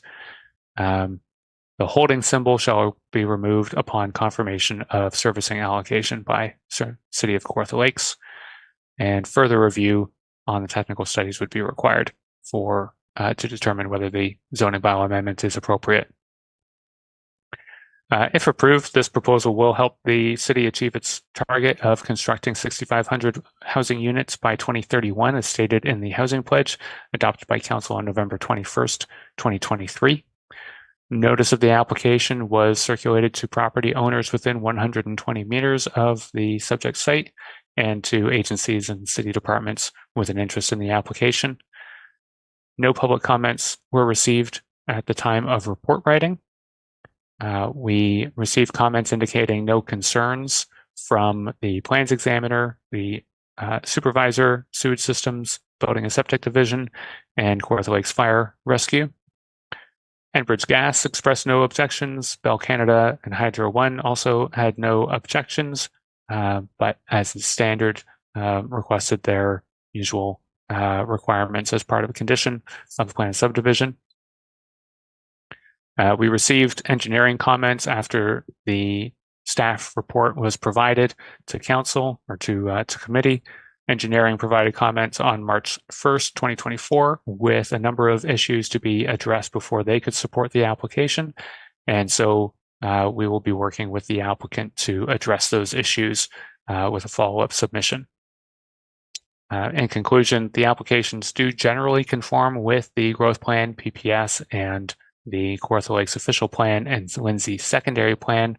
However, due to outstanding technical issues, we recommend that the application be referred back to staff for further review and to address comments with the applicant. Thank you. Thank you, Mr. Alexander. Committee, any questions at this time? Councillor Richardson? Thank you, and through you. Just for some clarification, if you don't mind, we've got in there a adjacent use of 88 3 stories, right? And then in the report we have the 62. I'm just wondering what the difference is there. Through you, Chair, are you referring to the proposed development to the south of the property or to the north? Yeah, to the, well, it says west. Oh, to the west. I'm just looking for more clarification, just in my own mind, on this development. I think the applicant might be able to expand on this a little bit, but the proposal for this development is 2-story single detached dwellings. I believe there's a proposal to the south, which includes some other developments. I'm not aware of what is proposed to the west of this property, but perhaps the applicant or Ms. Berry would be able to provide a little bit more context.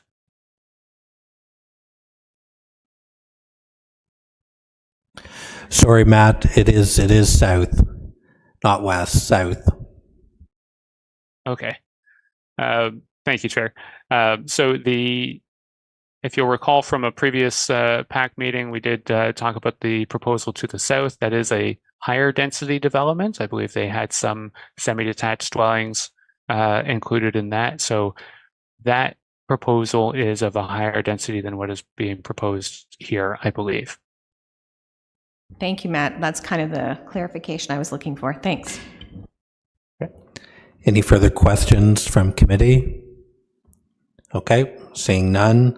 Does the applicant, owner, or their agent wish to speak to the application? Go ahead. Folks, yes, I would, if you can hear me and see me.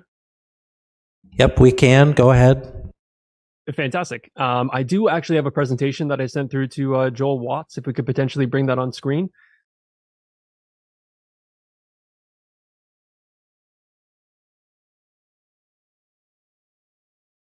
Perfect. Thanks very much. Just quickly before I dive into this, I just wanted to quickly, through you, Mr. Chair, answer the committee member's question that KLM Planning Partners, whom I'm representing, and the client that we're representing, we are also representing the landowner to the south of this development proposal, and it is for 88 3-story townhouse dwellings. So I believe that that's the proposal that you're referring to, which is on the south side of the future extension of Dobson Street. So in terms of the development proposal that you have in front of you, my name is Ian Franklin. I'm a senior planner at KLM Planning Partners Incorporated. We're representing Ashmere Lindsay Developments Limited in regards to a ZBA and draft plan of subdivision at 203-213 Highway 36 South in Lindsay. The OPA, unfortunately, when we made this presentation, was still required, but now that the secondary plan is in full force and effect, it's no longer required. But we can move over to the next slide. So I will try to make this fairly quick because I just want to thank Matt Alexander for doing a great job at representing this file and indicating the ifs, ins, and outs of it. We're located on the west side of Highway 36 South, on the north side of the future extension of Dobson Street, and it's about 4 hectares in size, with currently 3 single detached dwellings that are all fronting on Highway 36 South. We can move to the next slide. So the north of the property, as you can see, this is a bit of a standout property with single detached residential development to the north. The future extension of Dobson Street is to the south with the proposed medium density residential that we recently discussed. To the east is Highway 36 South, additional agricultural lands, which I believe are subject to an MZO.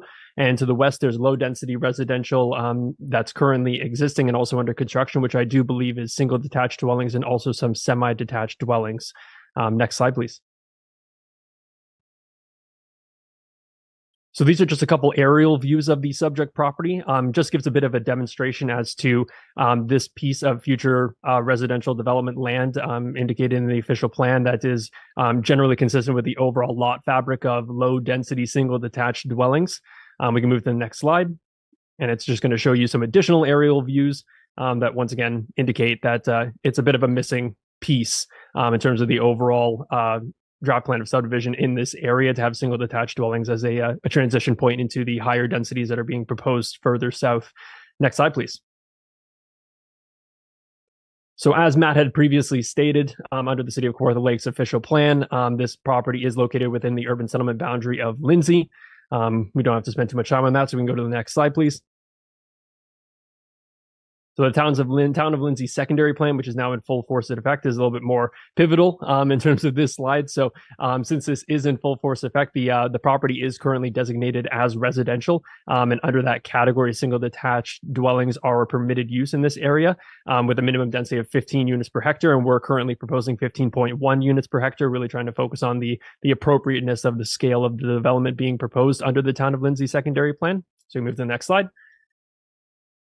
So as this was previously discussed with the Towns of Lindsay official plan being repealed, the designation was future residential. So the OPA was initially to change that into the residential official plan category. Next slide, please.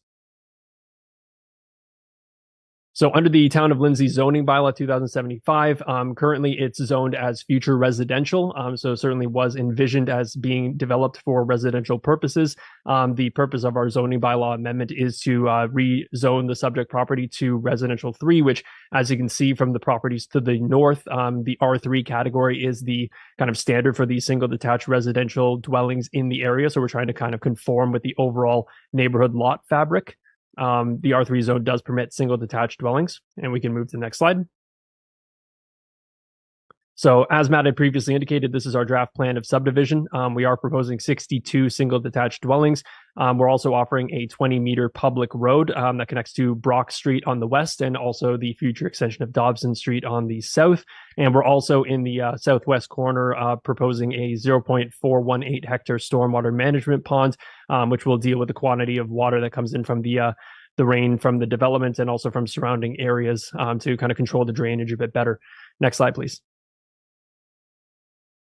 So as we had kind of previously discussed, this planning development application doesn't occur in a vacuum. We do have several people and several consultants and experts working with us. So this is just a list of studies that were submitted and completed in support of our application, including things that Matt had discussed, such as archaeological, hydrogeological, geotechnical, environmental, and traffic. So many different reports in support of the application have been submitted. Next slide, please. So that is the end of the presentation. Just wanted to make it short and brief, but I am open to any conversation points or any questions that the committee might have. And my contact details are on that final slide. So if anybody needs to contact me after this meeting, I'd be more than happy to converse with either the city or the public.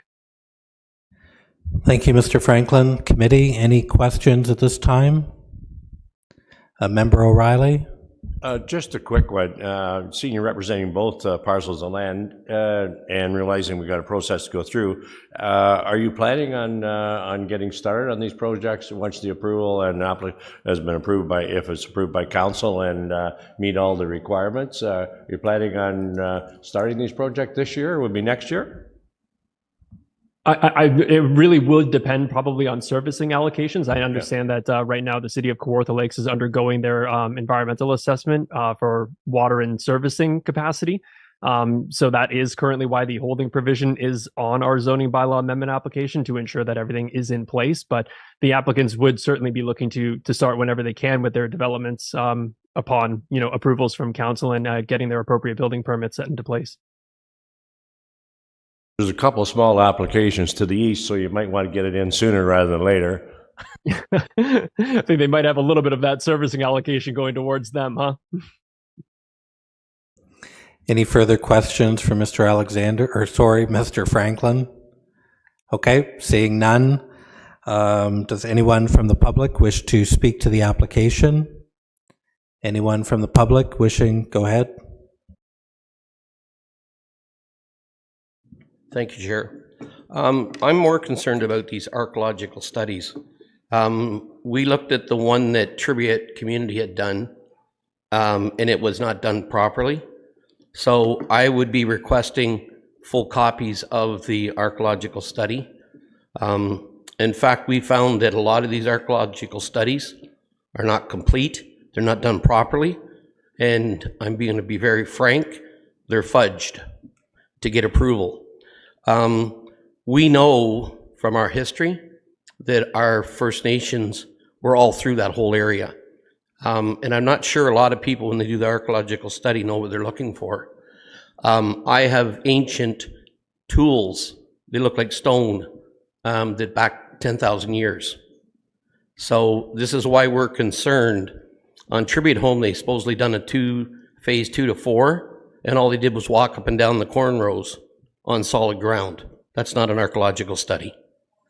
So I'm really interested in if the applicant will supply us the archaeological study to review, and then we'll make comments on it, whether or not we want a full new archaeological study done on that lands before it is approved. Thank you. Okay, thank you, Mr. Denby. Any questions for Mr. Denby? Everybody's good? Okay. Anyone else from the public wishing to speak to the applicant? Go ahead. Yes, I'm in full support of Bill Denby. My farm has archaeological studies on it as well. I did all the cleans of the fence rows and stuff, and there was archaeological study sites all through that. Indian bones, the whole bit. So you know what? When these developers come here, guess what? They got to realize they got to go through the rules. They got to do it properly. And this is not just a little play area where they can make their money and go back to GTA. The farms in this area should stay as farms. Okay, there is no beef between First Nations and the farmers. The farmers work in a environmentally safe condition, and they also respect First Nations and the privacy of First Nations burial sites. Thank you. Thank you. Is there anyone else from the public wishing to speak to the application? Anyone from the public wishing to speak to the application? Calling a third and final time. Anyone else from the public wishing to speak to the application? Okay, Mr. Franklin, was there anything else you wanted to add? Not entirely. I'm certainly more than happy to share the archaeological findings. We did do a stage 1 and 2 archaeological assessment. I believe it was Amic Consultants Limited who did undertake those studies. So certainly happy if the delegate from the community wants to send me an email. I'm more than happy to discuss the findings with him. But other than that, I think we're pretty much good here. Okay, thank you very much. Committee, what would your recommendation be? Councillor Richardson? I'll move that plan 2024-014 be referred back to staff.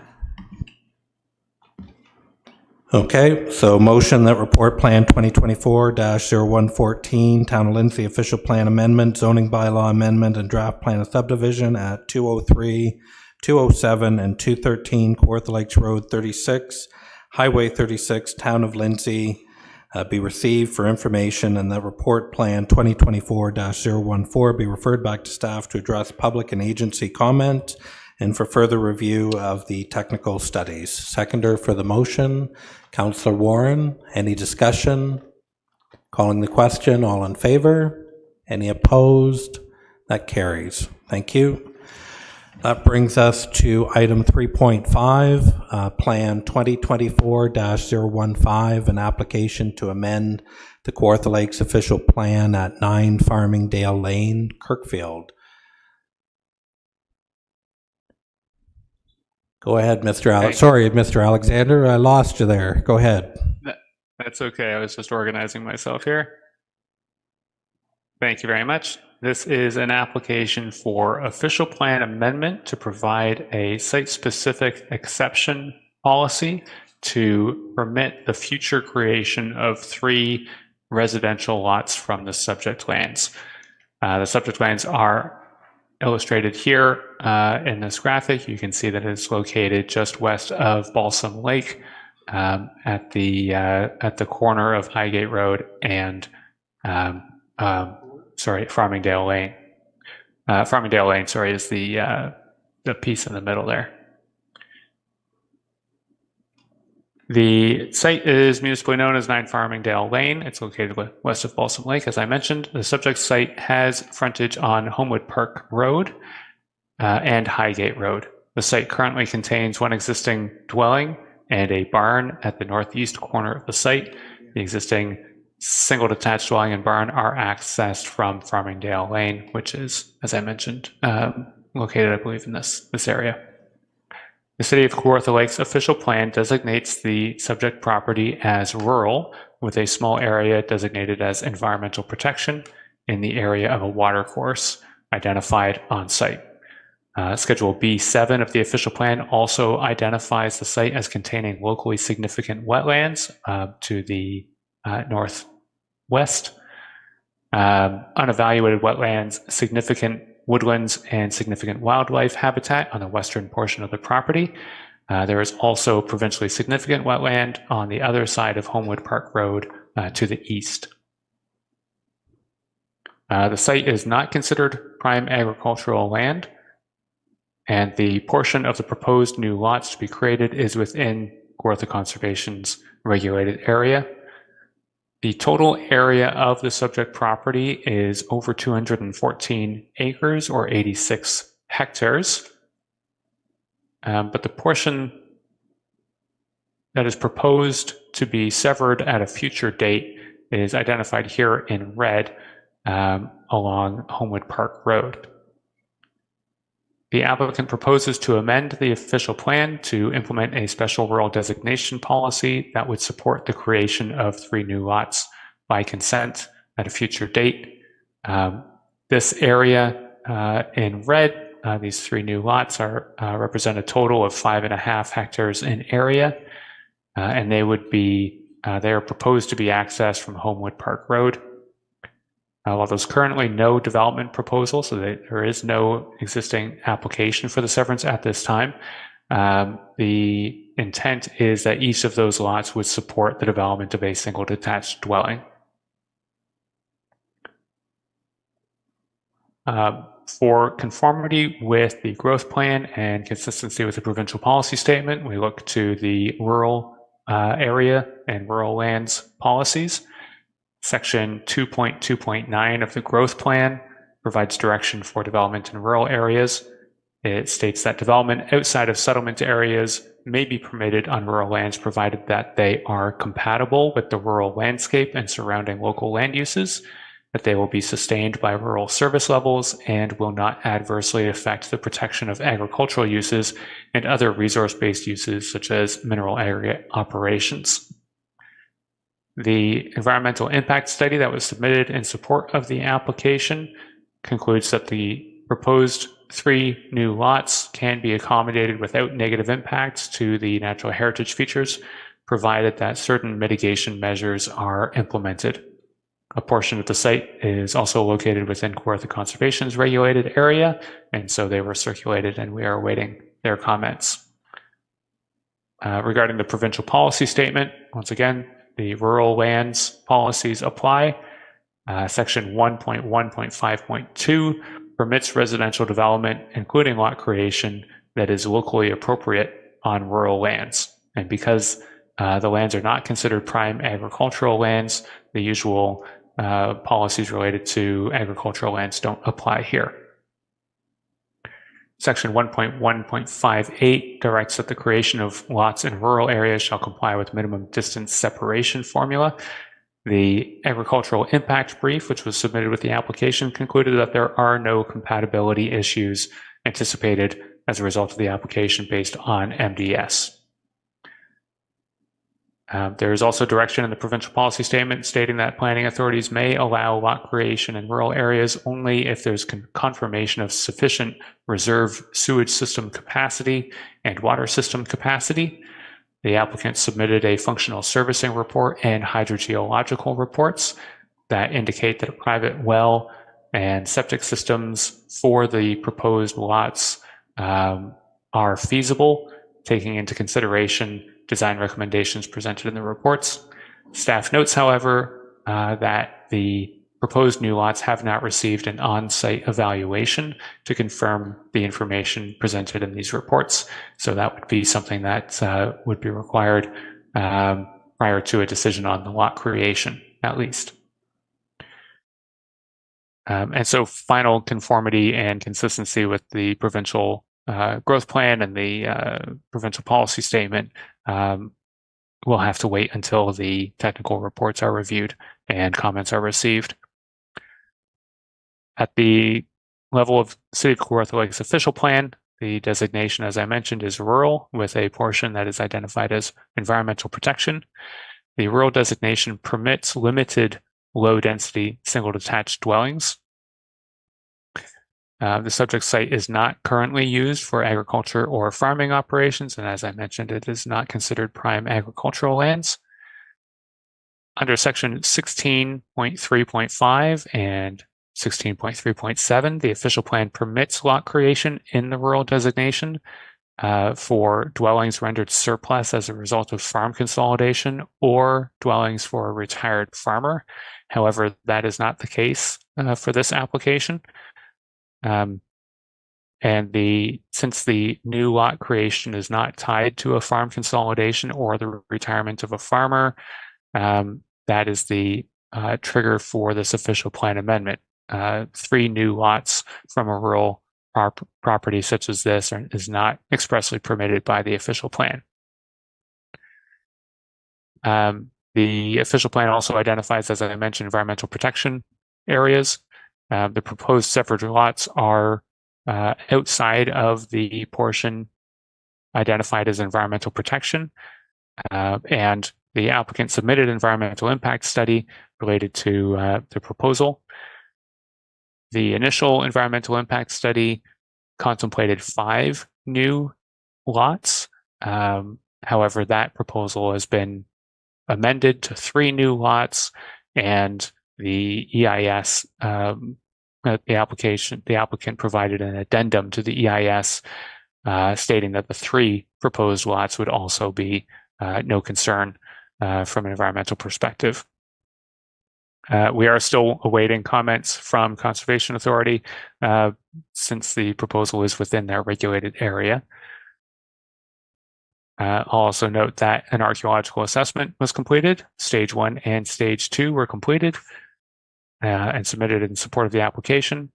The report concluded that based on the Stage 2 assessment results, the study area does not possess any cultural heritage value or interest, and no further archaeological work is required within the study area.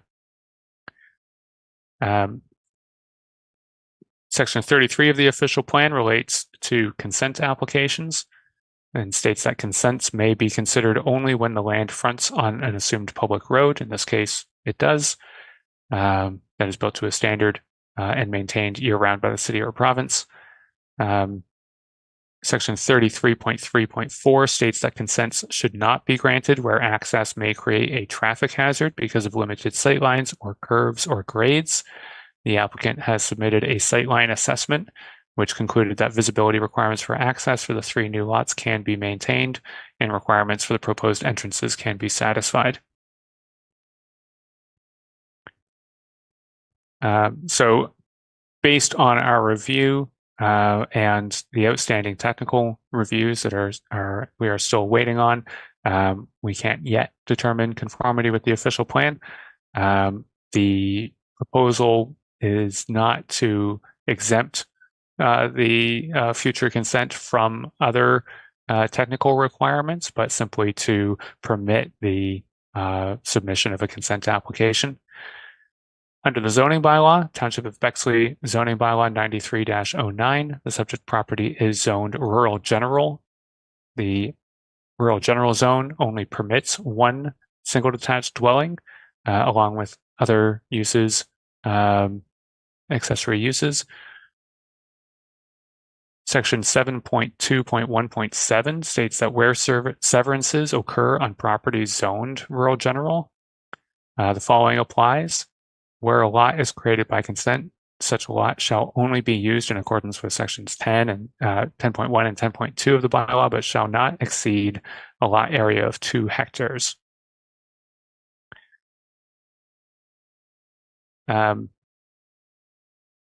Sorry, I'm just looking at my notes for what the proposed areas are. Regardless, at this time, the only application is for an official plan amendment, and any which would apply to the entire property, and any future zoning bylaw amendment and consent application will need to demonstrate their conformity with the official plan and compliance with the zoning bylaw at that time. The application, notice of the application was delivered to property owners within 120 meters of the subject site. I'm just going to check to see if we have another slide. No. One comment was received from the public requesting clarification on the location of the property and whether or not it had any frontage on the lake.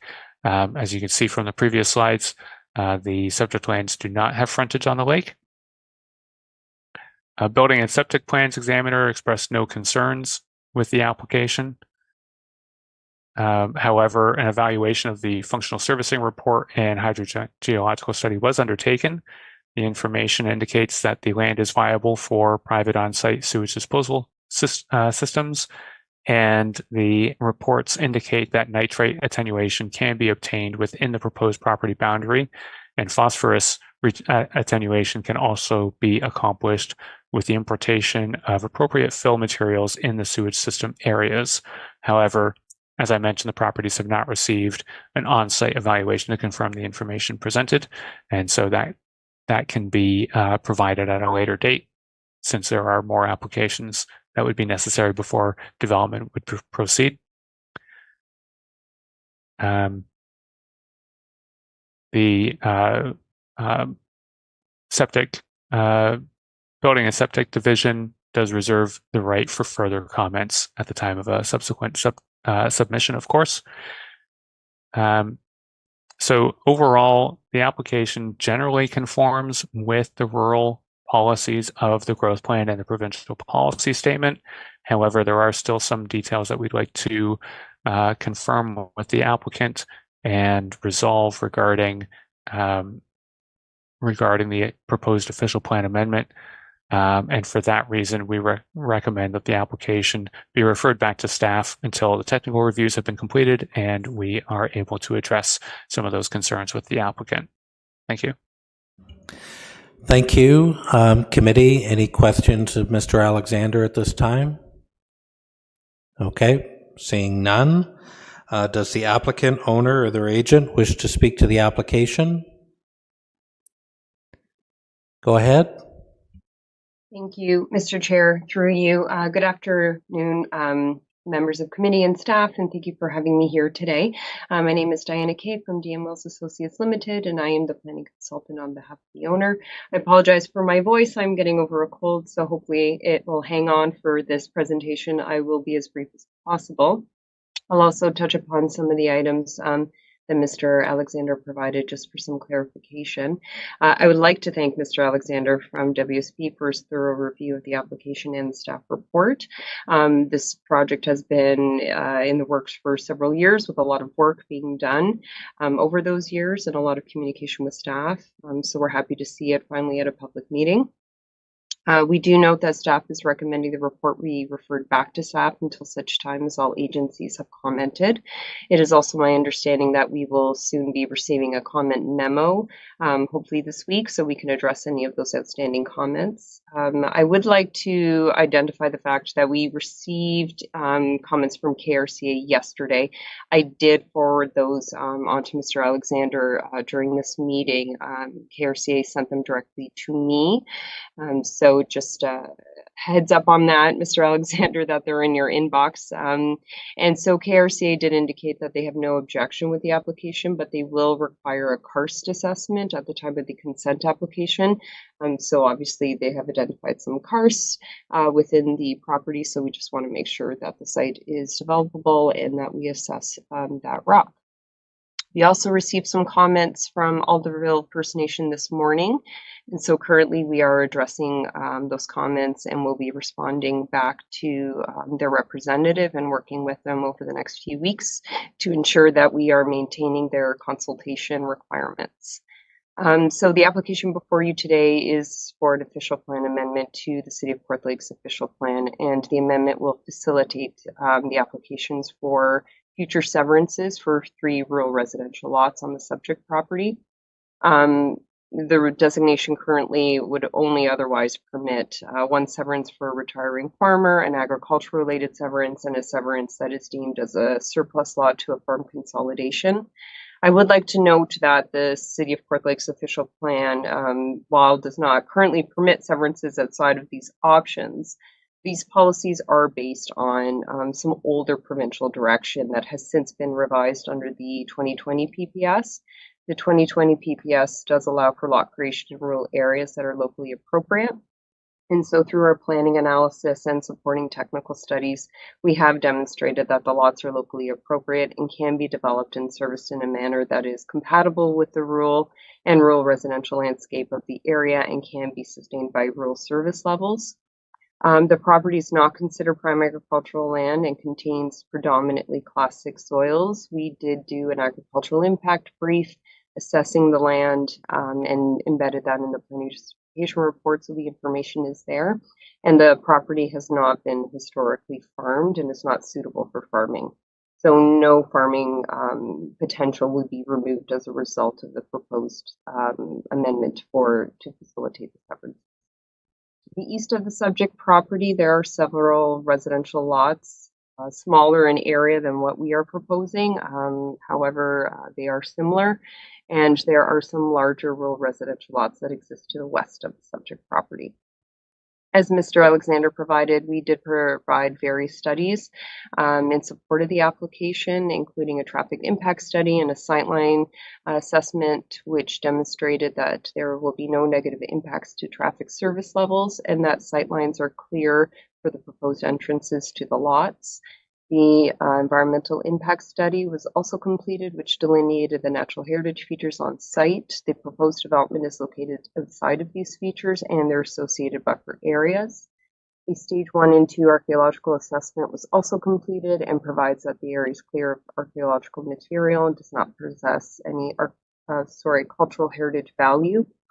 We will be discussing this further with Alderville as we run through their protocol and ensure that we are coordinating our work with them as per that protocol. And of course, the hydrogeological study evaluated the water quality and quantity, and the results demonstrated that there would be minimal impacts anticipated to groundwater and surface water resources. Finally, a functional servicing report was also completed in conjunction with the hydrogeological assessment.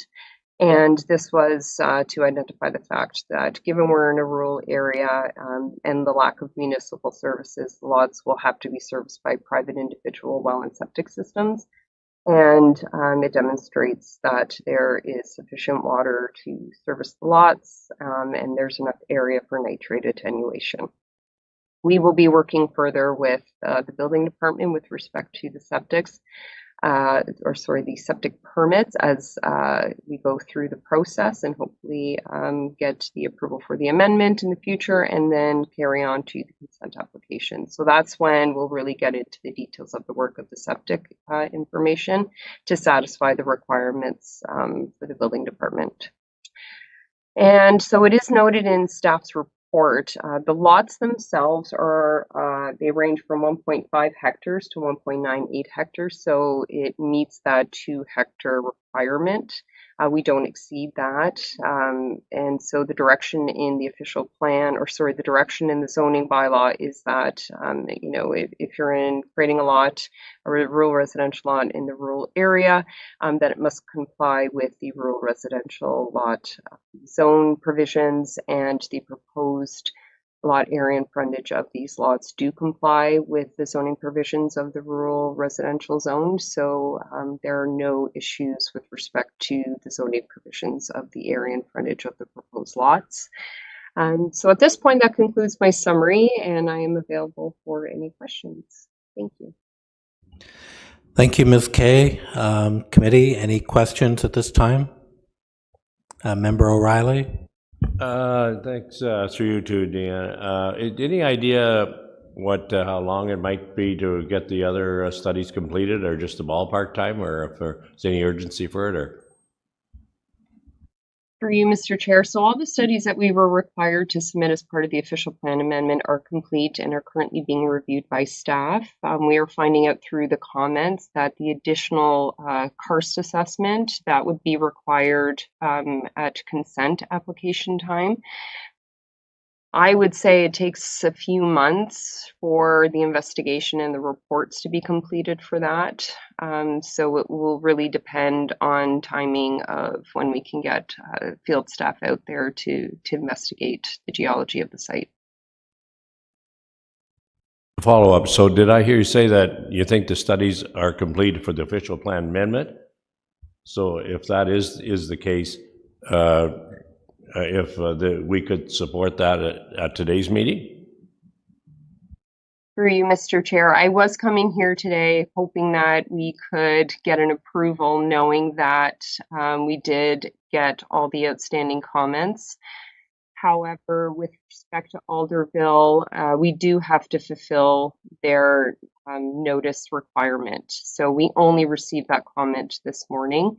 And I wouldn't feel right asking for an approval knowing that we still have to consult further with Alderville, even though all of the studies have been reviewed and it appears that all the agencies are satisfied.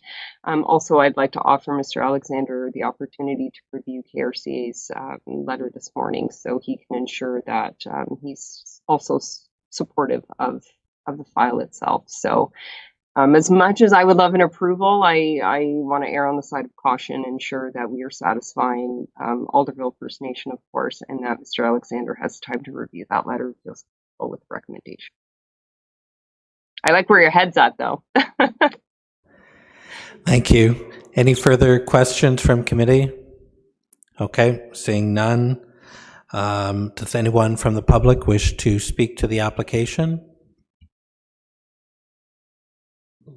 I'd like to address Ms. Kay. I'm Chief William Denby of Assembly Court First Nations. I've talked to the chief at Alderville in detail. We're actually going to have a meeting and they're going to transfer the power over to us because they have no jurisdiction on this land. We've met with most of all the chiefs in the surrounding area that have had and looked after archaeological studies in the past. They will no longer be doing that in the future. So just to bring that to your attention. Thank you. Thank you. Anyone else from the public wishing to speak to the application? Anyone from the public wishing to speak to the application? Calling a third and final time. Anyone else from the public wishing to speak to the application? Thank you. Committee, what is your, Councillor Warren? I'll move that report plan 2004-015 9 Farmingdale Lane, Bexley official plan amendment, file number D01-2024-002 be received for information, and that the report plan 2024-159 Farmingdale Lane, Bexley official plan amendment, file number D01-2004-002 be referred back to staff to address public and agency comments and for further review of technical studies. Thank you. Is there a seconder for Councillor Warren's? Councillor Richardson, any discussion? Calling the question, all in favor? Any opposed? And that carries. Thank you. At this point, this public meeting held under the Planning Act is now adjourned. Item 4, deputations, there are none. There are no correspondence today, Joel. And there are no regular and return reports. So at this point, I would be asking for a motion to adjourn. Mayor Elmsley, seconder. Councillor Warren, all in favor, and that carries. Thank you for your time, ladies and gentlemen.